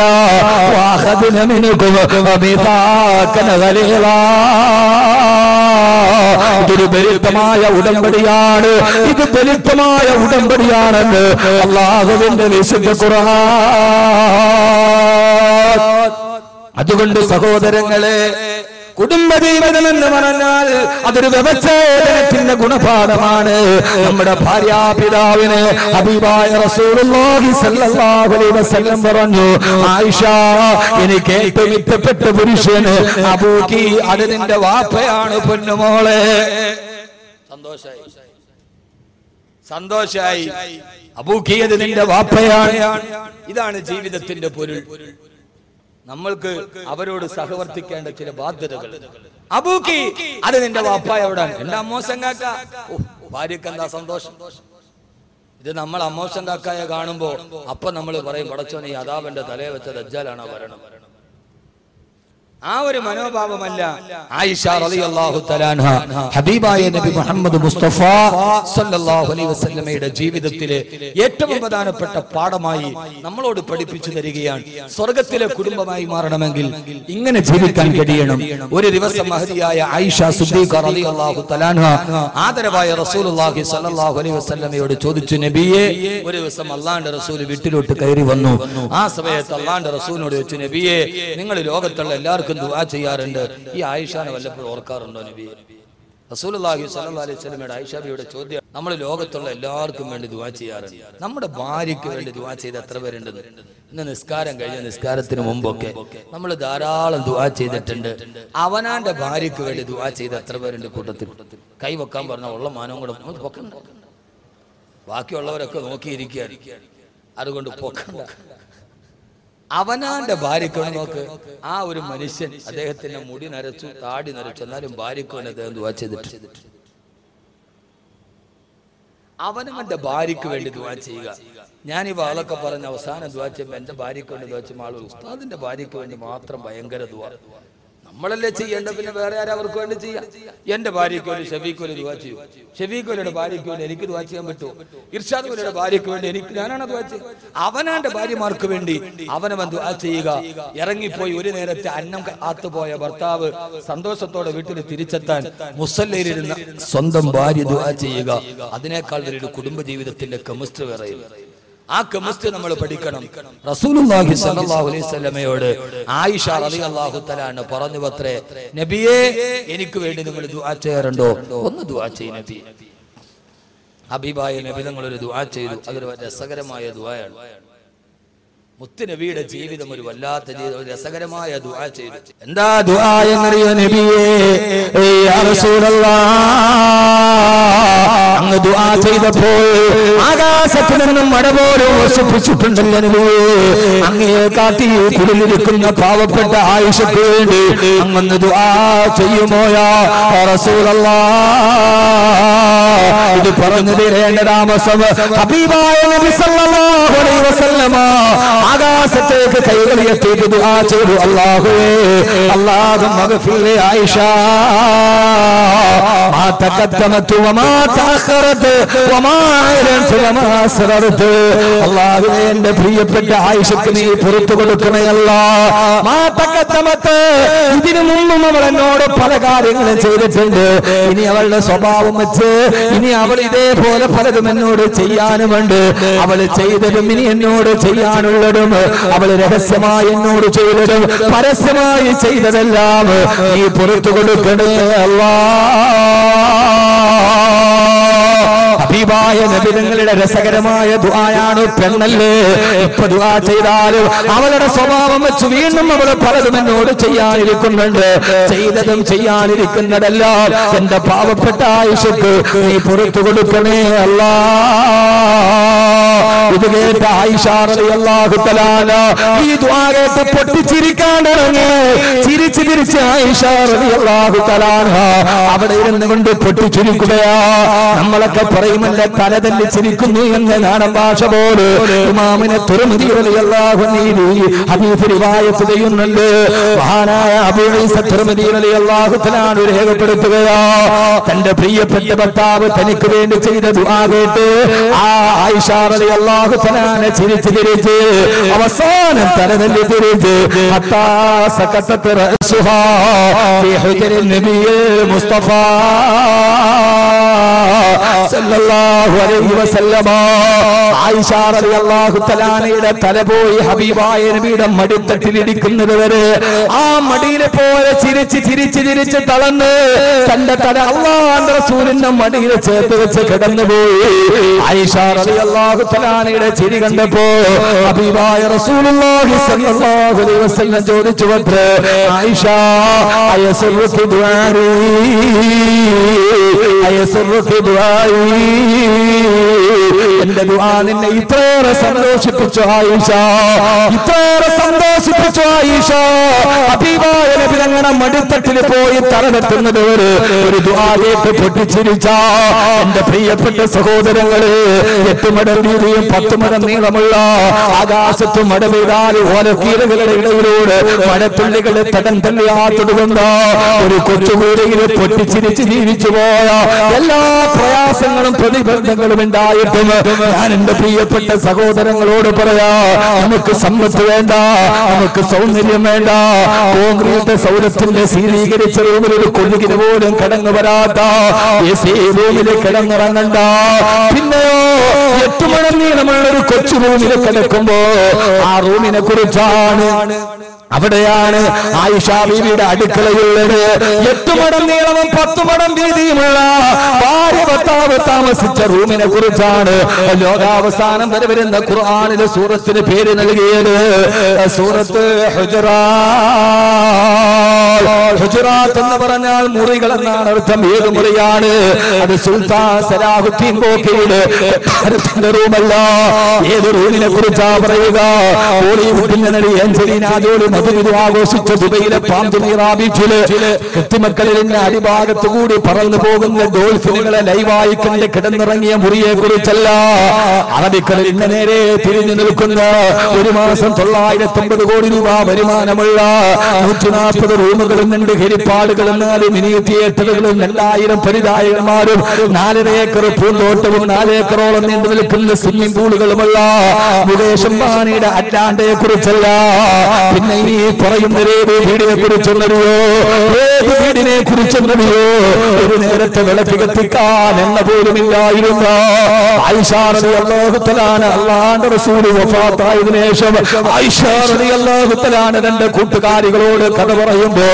ആയിഷ ബീവി പറഞ്ഞു പത്രേ എന്റെ മടിത്തട്ടിൽ കിടന്നിട്ടാണ് എന്റെ പ്രിയപ്പെട്ട ഭർത്താവ് വിട പറഞ്ഞു പോയത് പക്ഷേ എന്റെ മടിയിൽ തലവെച്ചിട്ട് എന്റെ ഭർത്താവ് വിട പറഞ്ഞപ്പോഴും എന്റെ ഭർത്താവിന്റെ മുഖം ഞാൻ കണ്ടിട്ടില്ല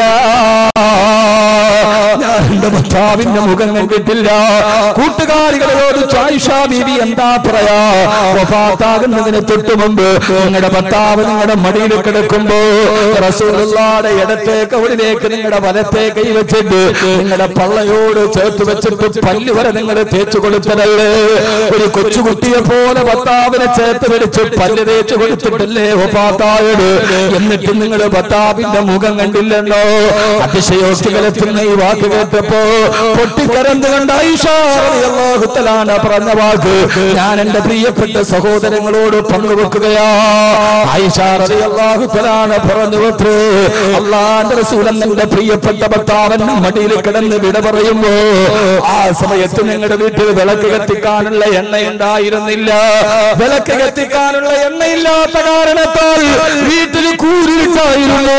എന്റെ ഭർത്താവ് മരിക്കുന്ന സമയത്ത് പോലും എണ്ണ കത്തിക്കാനുള്ള വിളക്ക് കത്തിക്കാനുള്ള എണ്ണയില്ലാത്തതിനാൽ മരിക്കുന്ന സമയത്ത് എന്റെ ഭർത്താവിന്റെ മുഖം പോലും എനിക്ക് കാണാൻ കഴിഞ്ഞില്ലെന്ന് ഭാര്യയുടെ രേഖക്കുറിപ്പിൽ രേഖപ്പെടുത്തിയ ഒരു കുടുംബ ജീവിതത്തിന്റെ കഥയാണ് പറയുന്നത്. ഈ പട്ടിണിയുടെ ഇടയിൽ കിടക്കുമ്പോഴും ആയിഷ ബീവി പ്രവാചകൻ എന്ന ഭർത്താവിന്റെ മടിയിൽ തലവെച്ച് പൊട്ടിക്കരച്ചെങ്കിൽ ആയിഷ ബീവിക്കറിയാ പരിതാപങ്ങളും പരിമിതികളും പരിവേദനങ്ങളും പരിതാപനങ്ങളും പരിനിരങ്ങിക്കുമ്പോഴും പാരിലെ പരമസുഖമല്ല പരലോകത്തിന്റെ പരമാനന്ദമാണ് പരികരണീയമെന്ന് കരുതി പാതിരാത്രി പടച്ചറപ്പിനോട് പതിരെ പോലെ പൊട്ടിക്കരഞ്ഞു പോയ ബഹുമാനപ്പെട്ട സയ്യിദത്തുനാ ആയിഷ റളിയല്ലാഹു തആല അൻഹാ. അതുകൊണ്ട് എന്റെ പ്രിയപ്പെട്ട ഭാര്യ ഭർത്താക്കന്മാരോട് ഏറെ പറയാനുള്ള സമയമില്ല, ഏറെ പറയാനുള്ള സാഹചര്യം നമ്മുടെ മുമ്പിലില്ല. ഇത് നമ്മുടെ വീട്ടിൽ പട്ടിണിയില്ലല്ലോ. സാമ്പത്തികമെന്ന് അടിഞ്ഞുകൂടിയിട്ടും കേരളത്തിന്റെ സാമൂഹ്യ ക്ഷേമ വകുപ്പിന്റെ റിപ്പോർട്ട് പ്രകാരം 2015 85,000-ഓളം ഭാര്യ ഭർത്താക്കന്മാരാണ് വിവാഹമോചനം കാത്തുകിടക്കുന്നത്. കേരളത്തിൽ മാത്രം 85,000-ഓളം വിവാഹമോചന കേസുകളാണ് കേരളത്തിന്റെ കോടതികളിൽ കെട്ടിക്കിടക്കുന്നത്. എന്താണ് കാരണമെന്നറിയുമോ? കേരളത്തിൽ വിധവകൾ വർദ്ധിപ്പിച്ചു വരുമ്പോ കേരളത്തിൽ സൈബർ വിധവകൾ വർദ്ധിക്കുകയാണത്രേ. ആരാണ് സൈബർ വിധവ എന്ന് നിങ്ങൾക്കറിയുമോ? മലയാളം അവൾക്ക് കൊടുത്ത പേരാണ് സൈബർ വിധവ. തന്റെ പ്രിയപ്പെട്ട ഭർത്താവ് രാവിലെ വീട്ടിൽ നിന്നിറങ്ങി വൈകുന്നേരം തിരിച്ചു വരുന്നതുവരെ തന്റെ ഭർത്താവിന് ഭക്ഷണം ഒരുക്കി കിടപ്പറയിൽ വിളിച്ചു കാത്തിരിക്കുമ്പോ ആ ഭർത്താവ് ഓഫീസിലിരുന്ന് ജംഗ്ഷനിലിരുന്ന് ഫേസ്ബുക്കിലൂടെ അന്യ പെണ്ണുമായി ചാറ്റ് നടത്തുമ്പോ പാവപ്പെട്ട ഭാര്യ വീട്ടിലെ കിടപ്പറ വിളിച്ചിട്ട് കാത്തിരിക്കുകയാ. ഇവർക്ക് മലയാള രാജ്യം കൊടുത്ത പേരാണ് സൈബർ വിധവ. ആ സൈബർ വിധവകൾ ഗണാനുഗണനമായി വർദ്ധിപ്പിച്ചു വരുമ്പോ എന്റെ പ്രിയപ്പെട്ട ചെറുപ്പക്കാരാ, ഞാനൊരു കാര്യം പറഞ്ഞു തരട്ടെയോ? ഇന്നലെ രാവിലെ എന്റെ വീട്ടിൽ രാവിലെ 10 മണി മുതൽ ഇന്നലെ എനിക്ക് വെമ്പായത്താണ് പ്രസംഗം. 7:30 മണിക്ക് ഞാൻ വീട്ടിൽ നിന്ന് ഇറങ്ങുന്നത് വരെ എന്റെ വീട്ടിൽ നിറച്ചും ആളുണ്ട് ഓരോ സമയത്ത്. കാരണമെന്താ? ഗൾഫിൽ നിന്ന് ഭർത്താവ് ഗൾഫിൽ നിന്ന് വരുന്നതിന് മുമ്പ് ഭാര്യ മറ്റൊരാളുടെ കൂടെ പോയി. ഒരാൾ പറയാ, വേറൊരാൾ പറഞ്ഞത് 2 മക്കളുമായി ഹാർട്ട് അറ്റാക്ക് വന്ന് ആൻജിയോപ്ലാസ്റ്റി ചെയ്തിട്ട് ജീവിക്കാൻ വകയില്ലാതെ ഞാനൊരു ഓട്ടോറിക്ഷ ഓടിക്കുകയാ. എന്റെ മകന് 15 വയസ്സ് പ്രായമായി. 5 വർഷം കൂടി എന്റെ പൊന്നുമോനെ വളർത്തിയാൽ അവൻ എനിക്കൊരു നേരത്തെ മരുന്ന് മേടിച്ചു തരാനുള്ള പ്രാപ്തി എത്തിയ ഞാൻ കഷ്ടപ്പെട്ട് വളർത്തിയ എന്റെ മോനെയും കൂട്ടി അവർ വേറൊരുത്തന്റെ കൂടെ ഒളിച്ചോടിയുള്ള പരാതിയുമായി അവരെ ഒന്ന് കണ്ടുപിടിക്കാൻ സഹായിക്കണേ. ഒളിച്ചോടിയവൻ മൂവാട്ടുപടക്കാരനാ. എന്റെ നാടിന്റെ ഒക്കെ അടുത്ത ഭാഗത്തായതുകൊണ്ടൊന്ന് സഹായിക്കുമോ എന്ന് ചോദിച്ചു. വൈകുന്നേരം വരെ എന്റെ വീടിന്റെ മുറ്റത്ത് ആളുകളുണ്ട്. ആ കൂടെ വന്നൊരു ഭർത്താവിനോട് പറഞ്ഞു, ഉസ്താദേ ഞാൻ ഗൾഫിലാണ് ജോലി. രാവിലെ എഴുന്നേറ്റാൽ 6 മണിക്ക് എന്റെ ഭാര്യയെ വിളിക്കും, 8 മണിക്ക് എന്റെ ഭാര്യയെ വിളിക്കും, ഉച്ചക്ക് ഭക്ഷണം കഴിക്കാൻ നേരത്തിന്റെ ഭാര്യയെ ഞാൻ വിളിക്കും, എന്നിട്ട് കിടന്നുറങ്ങും. എഴുന്നേറ്റാൽ ഉടനെ ഞാൻ അവളെ വിളിച്ചിട്ട് സുഖവിവരങ്ങൾ അന്വേഷിക്കും. മഗ്‌രിബിനെ പള്ളി കഴിഞ്ഞ് വരുമ്പോൾ വിളിക്കും, ഇശാ കഴിഞ്ഞ് കിടക്കാൻ നേരത്തും വിളിക്കും. ഒരു ദിവസം 10 പ്രാവശ്യം ഞാൻ ഒരു 5 മിനിറ്റിൽ കുറയാറ് എന്റെ ഭാര്യയോട് വിളിച്ച് സംസാരിക്കാറുണ്ട്. നമ്മളൊക്കെ പറയും ഭർത്താക്കന്മാരെ വിളിക്കാഞ്ഞിട്ടാണ്, അവർക്ക് ആവശ്യമുള്ളത് കൊടുക്കാഞ്ഞിട്ടാണ്. എല്ലാം കൊടുത്ത ഭർത്താവും ഇങ്ങനെ എന്നെ മുമ്പിൽ പൊട്ടിക്കരഞ്ഞിട്ട് പറഞ്ഞു, എന്നിട്ടും അവൾ എന്നെ വിട്ടിട്ട് ഇറങ്ങിപ്പോയി ഉസ്താദേ.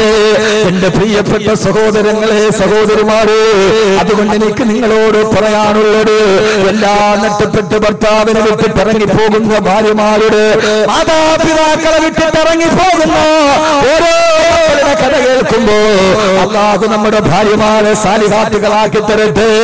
എങ്ങനെയുള്ള ഭാര്യമാരെന്നറിയോ? നിങ്ങൾക്കറിയുമല്ലോ, പാരാവാരം പോലെ പരന്നു കിടക്കുന്ന മരുഭൂമി, ഒരു മനുഷ്യവാസത്തിന്റെ വിദൂര സാധ്യത പോലുമില്ലാത്ത മരുഭൂമി, പിഞ്ചു പൈതലിനെ നെഞ്ചോട് ചേർത്ത് പിടിച്ച് ഭർത്താവ് ഫലസ്തീനിലേക്ക് യാത്രയാകുമ്പോ ആ പ്രിയപ്പെട്ട പൈതല് പൈതാഹം കൊണ്ട് പൊട്ടിക്കരയുമ്പോ സഫയിൽ നിന്ന് മറുവയിലേക്ക്, മറുവയിൽ നിന്ന് സഫയിലേക്ക് ഓടിക്കലണ്ട്.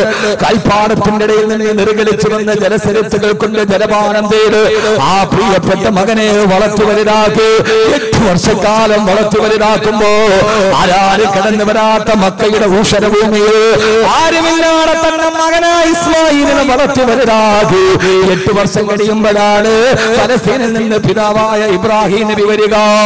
തന്റെ പ്രിയപ്പെട്ട പിതാവ് വരുമ്പോ മാറി നിന്നില്ല, ഓടിച്ചെന്ന് സലാം പറഞ്ഞ് തന്റെ പ്രിയപ്പെട്ട പിതാവിനെ കൈപിടിച്ചു കൊണ്ടുവന്ന് അന്ന് രാത്രിയിൽ കിടക്കുമ്പോ സ്വപ്നം കാണുകയാ. രാവിലെ എഴുന്നേറ്റിട്ട് 8 വർഷം കഴിഞ്ഞ് വീട്ടിൽ വന്ന ഭർത്താവ് രാവിലെ ഭാര്യയോട് പറയുന്നതെന്താ? മോളെ ഹാജറ, നിന്റെ മകനായ ഇസ്മായിലിനെ ബലി കൊടുക്കാൻ അല്ലാഹു പറഞ്ഞിരിക്കുന്നു. ഹാജറ, കേട്ടുപഴകിയ ചരിത്രത്തിന്റെ പിന്നാമ്പുറത്തേക്ക് നിങ്ങളെ ഞാൻ മാടി വിളിക്കുകയാ. സഹോദരങ്ങള്, ആ സമയത്ത് നിലവിളിച്ചില്ല, വളർത്തിയതിന്റെ കണക്ക് പറഞ്ഞില്ല. നിങ്ങൾ എവിടെയെങ്കിലും പോയി കിടന്നപ്പോ ഞാനാണ് വളർത്തിയതെന്ന് പരാതിയും കണക്കും പറഞ്ഞില്ല. അള്ള പറഞ്ഞതാണെന്ന് പറഞ്ഞ് എന്റെ പ്രിയപ്പെട്ട മകനെ പിതാവിന്റെ കയ്യിൽ കേൾപ്പിച്ച് വാവൽപ്പടയിൽ ചാടി നിൽക്കുമ്പോ ഒരു കൈയിൽ മൂർച്ച കൂടിയ പിച്ചാത്തിയും മറുകയിൽ പൊന്നുമോന്റെ കയ്യും പിടിച്ചുകൊണ്ട് ഭർത്താവ് പാറക്കെട്ടിലേക്ക് പോകുമ്പോ വാവൽപ്പടിയിൽ ചാടി നിന്ന് പൊട്ടിക്കരഞ്ഞില്ല, തലയിൽ കൈവച്ച് ശപിച്ചുമില്ല. ആരോടുകൂടി തന്റെ ഭർത്താവിനെയും മകനെയും ഹാജരാകു പാറപ്പുറത്ത് മലത്ത് കിടത്തിയിട്ട് മകനായ ഇസ്മായിലിന്റെ കടുത്തിലേക്ക് മൂർച്ചയുള്ള കത്ത് ചേർത്ത് വെക്കുമ്പോ ആ പൊന്നുമോൻ വാപ്പാ അറുക്കല്ല വാപ്പ, എന്തേ മോനെ എന്നെ മുഖത്തിന് നേരെ നോക്കിയിട്ട് വാപ്പാക്കന്റെ കടുത്തിറക്കാൻ കഴിയില്ല, അതുകൊണ്ട് എന്നെ കമഴ്ത്തി കിടത്തണേ വാപ്പാ. രണ്ടാമതെന്റെ കയ്യും കാലും കെട്ടിയിട്ട് എന്നെ അറുക്കാവൂ. എന്തേ മോനെ എന്റെ കടുത്തിറത്ത് എന്റെ ശരീരത്തിൽ നിന്ന് രക്തം ചീറ്റിച്ചെടുക്കുമ്പോ വാപ്പാടെ പൊന്നുമോൻ ഉപ്പാന്റെ മുന്നിൽ കിടന്ന് കൈകാലിട്ടടിച്ച് പിടയുമ്പോ എന്റെ ഉപ്പാക്ക് പിന്നെ പൂർണ്ണമായും തറുക്കാ കഴിയില്ല ഉപ്പാ. പാതി വഴിയിൽ എന്റെ കരച്ചിലും പിടച്ചിലും കണ്ടിട്ട് വാപ്പയെങ്ങാനും ഇതിൽ നിന്ന് പിന്മാറിയാൽ എനിക്കും ഉപ്പാക്കും ഉമ്മാക്കും സ്വർഗത്തിലെത്താ കഴിയില്ലല്ലോ ഉപ്പാ. എന്റെ കൈകാലുകള് വെട്ടിവരിഞ്ഞിട്ടേ അറുക്കാവൂ ഉപ്പാ. മൂന്നാമത് പാറക്കത്തിലും മനന്ന് കിടന്നിട്ട് പറഞ്ഞു വെത്രേ ഉപ്പാ, ഞാൻ മരിച്ചാൽ എന്റെ രക്തം പുരണ്ട കുപ്പായം എന്റെ ഉമ്മയെ കാണിക്കരുത്. എന്റെ ഉമ്മ 8 വർഷക്കാലം മരുഭൂമിയുടെ വിജനതയിൽ ആരുമില്ലാതെ താലോലിച്ചു വളർത്തിയ എന്റെ ഉമ്മാക്കത് സഹിക്കാൻ കഴിയില്ല ഉപ്പോ എന്ന് പറഞ്ഞ ഒരു മകനെ ഞാനെന്ന് ചോദിച്ചോട്ടെ എന്റെ പ്രിയപ്പെട്ട സഹോദരങ്ങളോട്. 8 വർഷം കഴിഞ്ഞ് തിരിച്ചു വരുമ്പോ കടുത്തിനെത്തിക്കെടുത്ത് ഉപ്പാനോട് സ്നേഹത്തോടെ പറയുന്നൊരു മകനെ ഇബ്രാഹിം നബിക്ക് സംഭാവന ചെയ്ത കഥാപാത്രമേതാ?